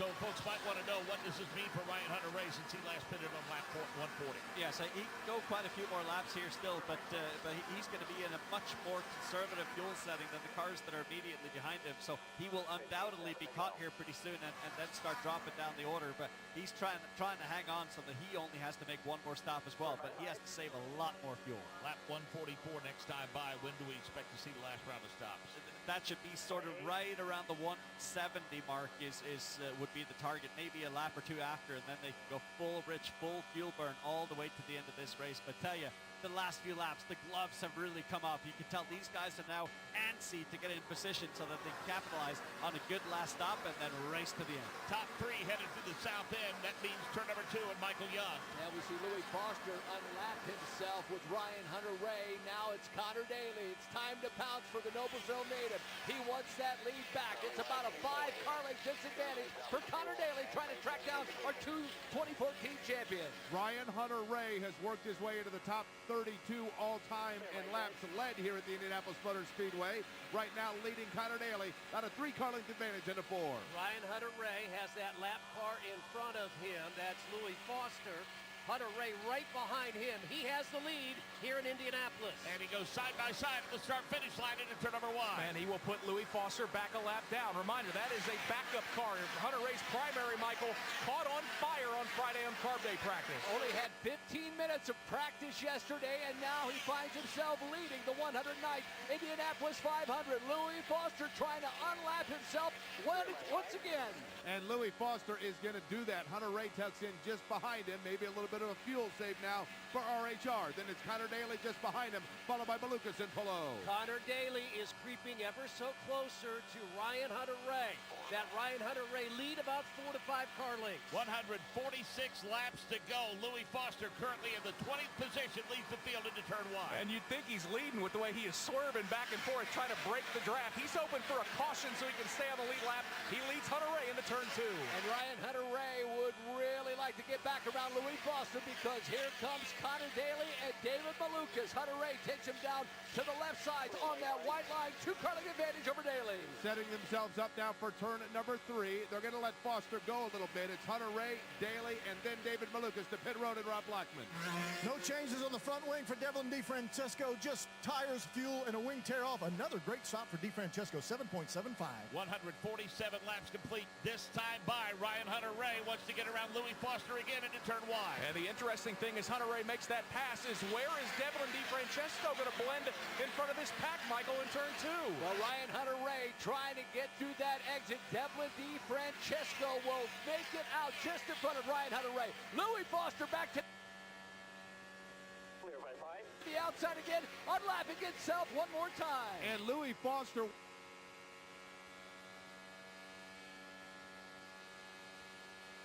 went high, I think, expecting Devlin DeFrancesco would not be to speed. Now he tucks in line behind him. Then following it's Hunter-Reay and then Connor Daly and Malukas. So it is DeFrancesco and Foster. They pass me. Now it's your leader, Hunter-Reay, by about 4 car lengths over Daly. Makes sense that Louis Foster's doing what he's doing, trying to stay on the lead lap. Laps on fuel, but he's actually got the benefit of 7 additional laps of fuel compared to the drivers immediately behind him. So that means Ryan Hunter-Reay somehow has vaulted himself to the front of this field with a fuel advantage over the rest of the field. So absolutely magic work there for Brian Reinbold at Cusick Motorsports, which means they are now legitimately leading this race with more fuel on board than the other cars chasing them. 149 this time by. That means we'll be closing in on the final. Sergeant Hart all the way up to 7th place and made some incredible moves there. I thought for sure he was going to be in contention for the win, but yeah, such can the luck be here at the Indianapolis Motor Speedway. Not sure exactly what happened, but appeared to be some sort of fuel probe issues that meant they couldn't get fuel into the car. So as it stands right now, he finishes 25th. Joseph Dugard, let's hear, he's with Rich Stein. Joseph, what put you out? Looks like some fuel pressure issues, so I'm not sure, but yeah, something, an anomaly. Looks like something we've never seen before. Just unfortunate for the whole group. It's team sport, which that very much shows it. You guys were definitely right on pace for what you had to do today to have a shot to make history. You were right where you wanted to be, weren't you? Yeah, I think we were trending in the right direction. We're just trying to take our time today, you know, and it's not going to matter till the very end, and I think we were going to be in position to at least give it a fight. Thank you. 150 laps complete. Ryan Hunter-Reay, Connor Daly, David Malukas, Alex Palou, Santino Ferrucci, the top 5 at the 109th Indianapolis 500, presented by Gamebridge. Log into the new NTT IndyCar Series website, IndyCar.com. Coverage varies by plan. View contracts and exclusions at endurancewarranty.com. If you have a 2004 or newer vehicle that's out of warranty or about to be, Endurance is urgently notifying U.S. drivers about their low-cost vehicle coverage plan designed to save drivers thousands on rising vehicle repair costs. Those who qualify can pick their plan, coverage, and repair shop. Roadside service, towing, and rental cars included. All covered repairs get paid directly to the repair shop for you. Call now for your free quote. Call 800-460-2184. 800-460-2184.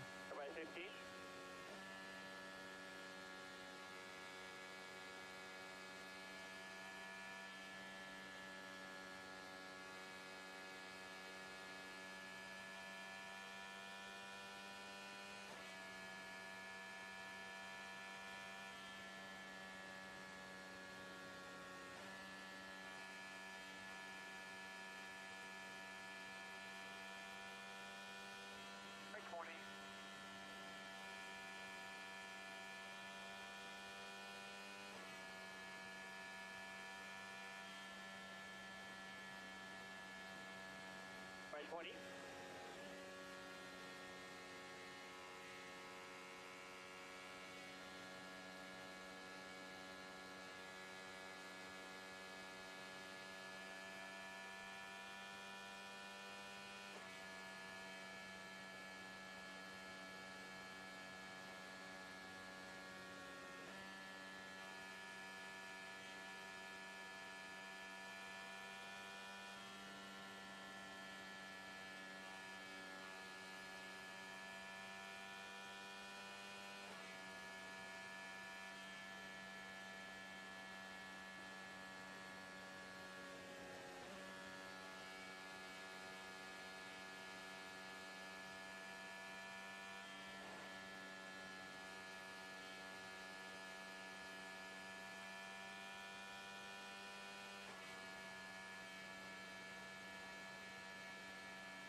Everybody 20.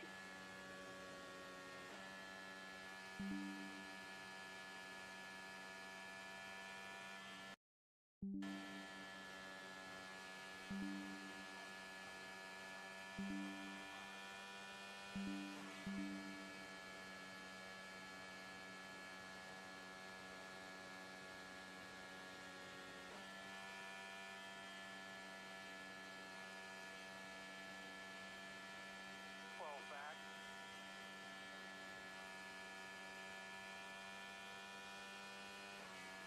45 to go.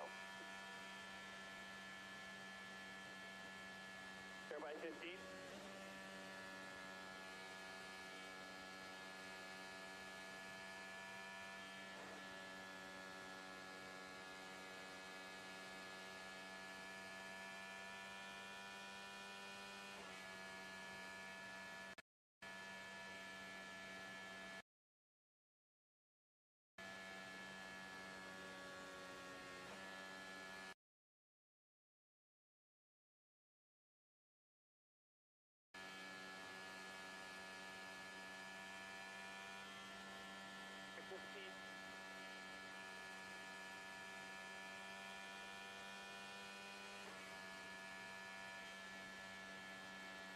Go 15 back. Jack Harvey plus 15, Callum Island plus 11, Kyle Kirkwood plus 11. 14 leaders, Anders Krohn, 18 lead changes, and 10 cautions for 44 laps. It's been an Indy 500 for the history books, and we still have so many laps to go here. But I was just reflecting on Ryan Hunter-Reay and the fact that he's at the front right now, and how impressive that is by the fact that on carb day, his primary car was burned to an absolute crisp. So they had to pull out a spare car. He got to do 2 installation laps yesterday, not even complete laps. 2 installation laps. They worked through the night, Friday to Saturday and Saturday to Sunday, to put this car into the race. And here he is leading on legitimate strategy, on legitimate pace, and actually pulling a bit of a gap here on Connor Daly. And the reason they had to go to the backup car, that fire was so intense that it damaged the carbon fiber. Yeah, it did. So it was actually phenomenal, and that fire was kind of festering. He pulled out of the pits drove all the way around the lap, and then by the time he came into the pits again, the flames kind of engulfed the entire car, and luckily no harm was done to Ryan Hunter-Reay. But the job done by the Brian Reinbold and Cusick Motorsports crew to get this backup car not just ready, but in race trim the way it is just nothing short of astounding. Couple of teammates battling up front, Nick Gilman. They're actually at the rear of the field, 18th and 19th. That's DeFrancesco and Foster. Yeah, they are using each other, no doubt trying to save some fuel. The interesting thing, Michael, is Ryan Hunter-Reay not catching those two in the slightest as they all set up for turn 2. I think he's just happy and content riding around at this point is Ryan Hunter-Reay. Louis Foster does have flat-out pace as Devlin DeFrancesco and Louis Foster make their way to 3. Yeah, those two do have good pace. DeFrancesco and then Louis Foster. About a 10-car length gap before you get to the leader, that's Ryan Hunter-Reay. Yeah, it looked like Louis Foster was going to make the pass on DeFrancesco, but he held back, and so the lead now is about 10 for Hunter-Reay over Daly. And again, these two running in 18th and 19th. How about the leaders behind them into turn 1? Yep, that is Ryan Hunter-Reay. He's got about a 10-car length deficit to those two lap cars. Then it's Daly, then it's Malukas, then it's Palou in the short shoe. I think we're set for a shootout here on this final stint. Ryan Hunter-Reay, again, our 2014 champion. I don't think anybody would have thought he'd be leading this race. 8 car lengths over Conor Daly. 4 Americans in the top 5. The interloper is the Spaniard, Alex Palou, and then just behind him, a pair of Swedes. Actually, you have Santino Ferrucci, then a pair of Swedes behind him, and Rosenquist, and of course, Ericsson. And you really wonder about Alex Palou. He's had such a great year, and what this would mean to him, he's just sitting back there in 4th place. Question is, with the disparity between 140 and 133, Hunter-Reay and Daly when they last stopped, will Ryan Hunter-Reay still come with the rest of that pack? It can't be far away, I don't think, because, I mean, you kind of run the risk if you're too off sequence, you might run into some traffic with some other cars that are pitted. So, I mean, he's got a slightly better cushion, and he can definitely burn some more fuel here, so he's going to feel a little bit more safe. But I think in about 10 laps time, around lap 170, that's where we're going to look for these last pit stops to start occurring. And Ryan Hunter-Reay might push it another lap or two after the leaders, but I don't think he'll want to push it much more than that. I'll tell you, it was a disastrous weekend, obviously, and a tough week for Team Penske. It's been a tough day for them. Newgarden's out, McLaughlin fell out early, and Will Power's done no better than 16. It's crazy to think that that's been Team Penske's fate, but again, even you know, the owner of the series can't control the mother luck here at the Indianapolis Motor Speedway, so just incredible fate. So, Jack Harvey's coming to the pit lane right now, and he's doing so on lap 161 with 39 to go. Well, yeah, he's going to have to be in major fuel save to make it to the end. And if there's no yellows, I don't think it's physically possible to make it to the end there. He is definitely going to be banking on some yellow laps. So Jack Harvey is making his way through the south end now while the field is coming off of turn number 4. So let's check in on Ryan Hunter-Reay, but the battle actually is between Daly and Malukas, the battle for second. Yeah, Hunter-Reay has pulled a gap on Daly, and Daly's got company. David Malukas all over the rear wing in 2. Yes, for Ryan Hunter-Reay, he's starting to catch Louis Foster, but Conor Daly has his mirrors full of that Chicago native. Oh, did David Malukas go wide at the exit of turn number 2? Nearly tagged the wall. So David Malukas will now try in the north end to draw a bead on Conor Daly. Not able to do so just yet. Daly a little more high exit of 3, but Malukas is right there at his tire tracks. Yeah, that is David Malukas as he exits turn number 4. Daly has about a 3 to 4 car length advantage. Whatever plans Jack Harvey had for his fuel strategy just went out the window. Too fast for the pit lane. Yeah, he did. Pit speed violation, and now he's coming into the pits for his last pit stop. And I think the reason why we're seeing now Ryan Hunter-Reay sprint out is just because he does have that little bit extra fuel, whereas Conor Daly and David Malukas, Alex Palou, and the likes have to save a little bit of fuel to get themselves to that comfortable window around lap 170. I'm unsure on balance right now. Unsure, but maybe quarter turn. Yeah, copy on that balance, but you're doing a hell of a job here. Fuel number is good. We'll get her fixed up here for the last one, and we'll bring the milk at the end. More on Ryan Hunter-Reay from Rich 9. Yeah, something else he said on the radio just a few laps ago is no one wants to pass him right now. Everybody else sort of hanging back and trying to save some fuel. Ryan Hunter-Reay told me on carb day right after that fire, I don't know what we're going to do. Well, you're going to lead the Indianapolis 500 with 36 laps to go. And Conor Daly has lost a couple of positions. He has, and he's dropping like a rock. Not sure what's happened here. Is he running out of fuel? Because, yeah, he's been passed by 3 cars now on 1 lap. Connor Daly. This is disastrous. Not what you need here right before the last stop. Connor Daly was putting himself in position to battle toward the end, and now he has lost a couple of positions, and it doesn't look like he's headed to the pit lane yet, Anders. No, it doesn't. He's trying to stay out, but I mean, these cars are past him as if he's standing still. So he might be in major fuel save mode. Nick Yeoman. Felix Rosenquist got around him as well. So, Michael, that means Malukas, Palou, Ferrucci, Rosenquist, all blowing right past Connor Daly. He's going to get swallowed up this time through by number 70. Oh, check that, number 28, Marcus Ericsson. He goes down low. Looks like he may be coming to the pit this time as Marcus Ericsson swings to the outside. And that means that Ryan Hunter-Reay now has David Malukas and Alex Palou pursuing him into 4. Yeah, Connor Daly dropping all the way from 2nd to 8th. So problems for him, but he stays out on the track. And it looks like Connor Daly has to check up, wants to get to the pit lane, and he was almost collected off of turn number 4, Anders Crone. Well, that was such a close call, and then Elio Castroneves came in right behind him as well. I wonder if there's a tire going down or something for Connor Daly because the pace dropped off so massively. Ryan Marine.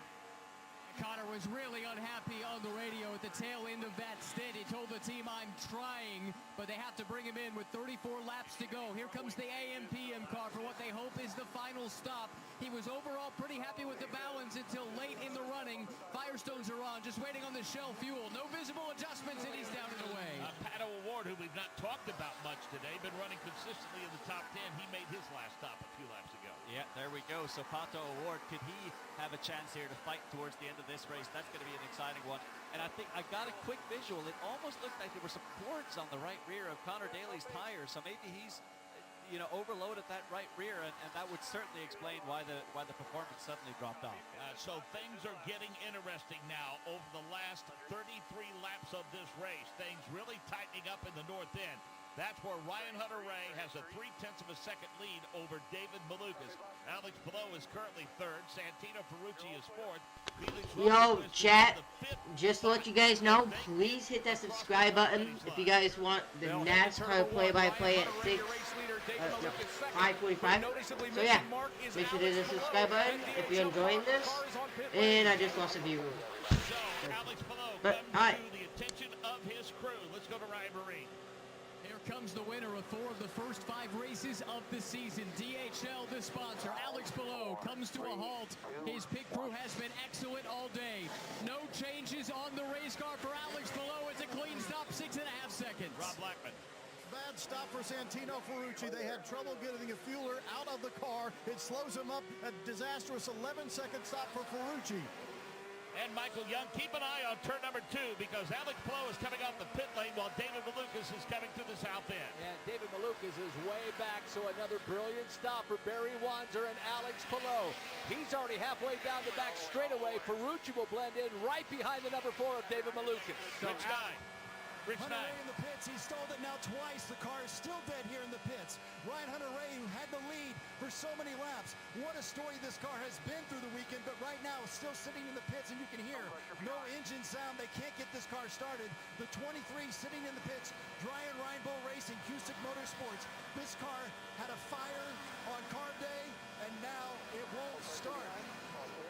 And just like that, Anders Crone, a potentially promising day for that race team. Both their drivers have issues late in the race. Just in disbelief and in shock, and I feel so bad for them as, what a strong comeback that's been as David Malukas is into the pits. Ryan Marine. David Malukas had a massive Freedom 100 crash at this speedway a couple of years ago, and he admitted it spooked him racing on ovals. Both of his career IndyCar ovals have come on podiums have come on ovals. It's a really good pit stop for the eighth. He is on the pit exit lane. Alex Palou is entering turn number 1. Michael, they're headed to you in turn 2. David Malukas enters turn 2 on that exit lane, but Alex Palou has a full head of steam. David Malukas trying to get up to speed. Here comes Alex Palou down the back straightaway. So Malukas now blends into the middle of the racetrack, but he knows that Alex Palou is at full speed, but Malukas is as well. Down along the white line now through turn number 3. It is David Malukas' 5 coverage advantage on Alex Palou. As they exit turn number 4, down along the white line, Malukas a 5-car length advantage, but here comes Alex Palou. What a stop by that AJ Foyt team to get David Malukas out. He's trying to disrupt the air into turn number 1. He's also trying to get some heat in those tires and hold off the IndyCar points leader. The advantage, 3 car lengths, Malukas over Palou. And it's down to 3 car lengths, now 2 as they enter turn number 2. Alex Palou on a run, exiting turn number 2. Malukas extremely wide, exiting that turn. He's got it down to 1 car length. That's Alex Palou. Alex Palou now is going to go onto the rear wing of David Malukas. Keep in mind right now, this could be for the de facto lead as Palou tries to draw the bead. Still can't get there with David Malukas. Malukas, AJ Foyt Racing. Palou with Chip Ganassi. A 4-car length advantage for Malukas. Erickson, Rasmussen, Lundgaard listed as 1, 2, 3. They have to make another stop. The leaders to turn 1. A hold off the points leader. Alex Palou has never won on an oval. Could today be the day? Felix Rosenquist back there, but has those couple of lap cars between he and David Malukas. David Malukas' nickname when he came into the series was Little Dave. He's got to be big now because Alex Palou is right behind him. Palou's been in this situation before, but Malukas continues to shut the door through turn number 3. Again, right now they're in 4th or 5th, but these are the true leaders. Malukas by 3 car lengths over Palou. A couple of other cars in the mix. Foster and DeFrancesco, they're out of sequence as well, so that would put Rosenquist and company up there with him, Nick. Yeah, and Felix desperately wants to get around, but it's Pato O'Ward who just took him into turn number 1. Here comes Pato, Michael. He's charging back into the picture. Pato O'Ward, the Mexican, trying to get himself back in the picture. He's all over the rear wing of Devlin DeFrancesco. He'll look to the outside as they head to 3. This is so common, is it not, when all of a sudden late in the race, Patricio Pato O'Ward gets him on their feet as he works quickly around Devlin DeFrancesco into turn number 4. Yeah, he got low. He got to the inside of DeFrancesco, so it's O'Ward trying to make a move. He has Palou in his sights. Got down into the grass at the entrance to turn number 3, did Pato O'Ward, and he is on the charge into turn number 1. My goodness, here comes the sport's most popular driver. Pato O'Ward is closing within 2 car lengths of Alex Palou in 2. Can't believe he saved that car. He literally was 1.5 foot in the grass.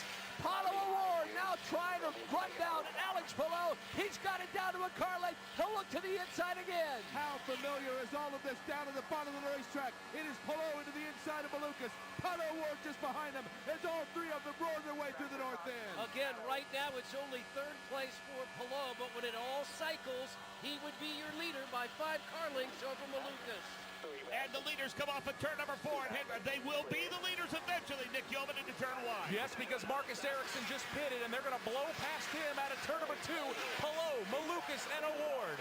Well, we'll watch it, Marcus Ericsson. I don't know if they're going to blow by him. Marcus Ericsson's got ahead of Steve. Alex Palou will catch him about the midway point of that back straightaway. Great pit stop for Marcus Ericsson. Looks like a hornet's nest coming into turn number 3. Cars slicing and dicing all over the place. It's Ericsson with Palou just behind him. Then Malukas falling back just a little bit. Pato O'Ward. It is car 28, that purple machine of Ericsson, who has a little bit of an advantage. 5 car lengths over Palou, another 3 back to Malukas. Where did Marcus Ericsson come from, Andrew Strom? I was just thinking the same about him and Pato O'Ward, 2 drivers we barely talked about all day long. Marcus Ericsson went long on the previous stop, had extra fuel to burn, and here he is at the front of the pack. Incredible. Let's pause 10 seconds for station identification. This is the Indianapolis Motor Speedway Radio Network. West of Ericsson.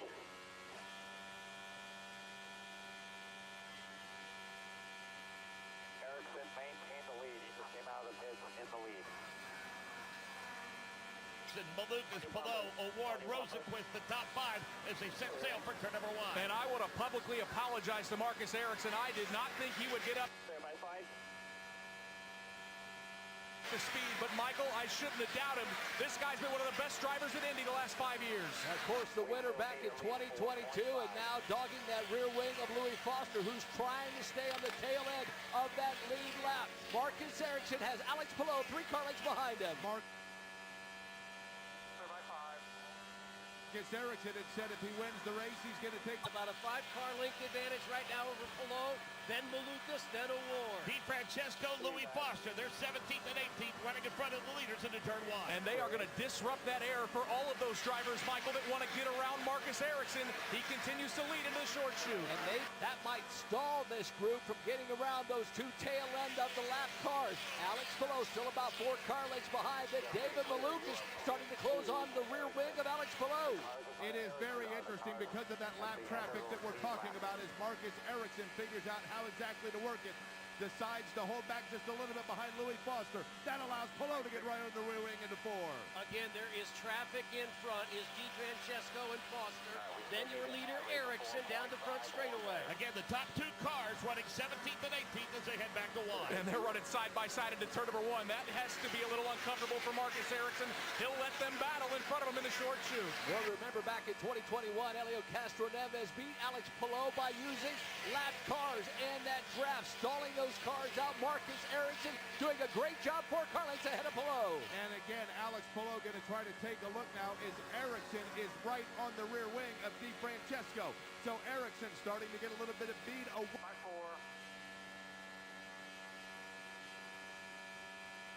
from Alex Palou into 4. The laps are creeping away. Ericsson, again, is going to have some traffic to deal with here down the front straightaway. 20 laps to go. This time by as Marcus Ericsson leads the Indy 500. And remember, a year ago, he barely made it into the field, then crashed on the opening lap in turn 1, got caught up in an accident. Oh, Michael, what a year makes for Marcus Ericsson. Closes in on Foster. Foster looks to the outside of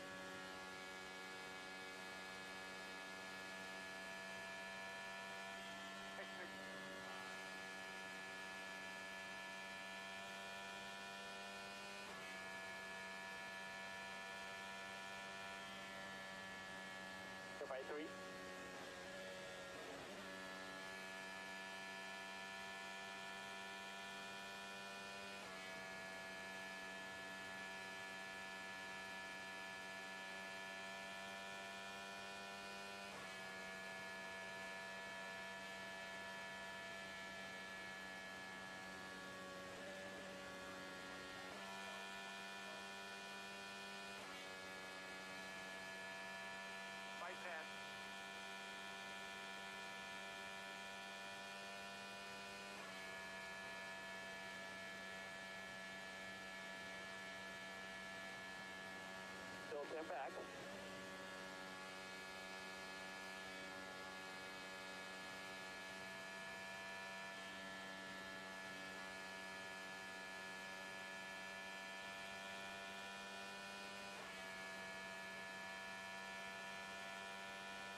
3.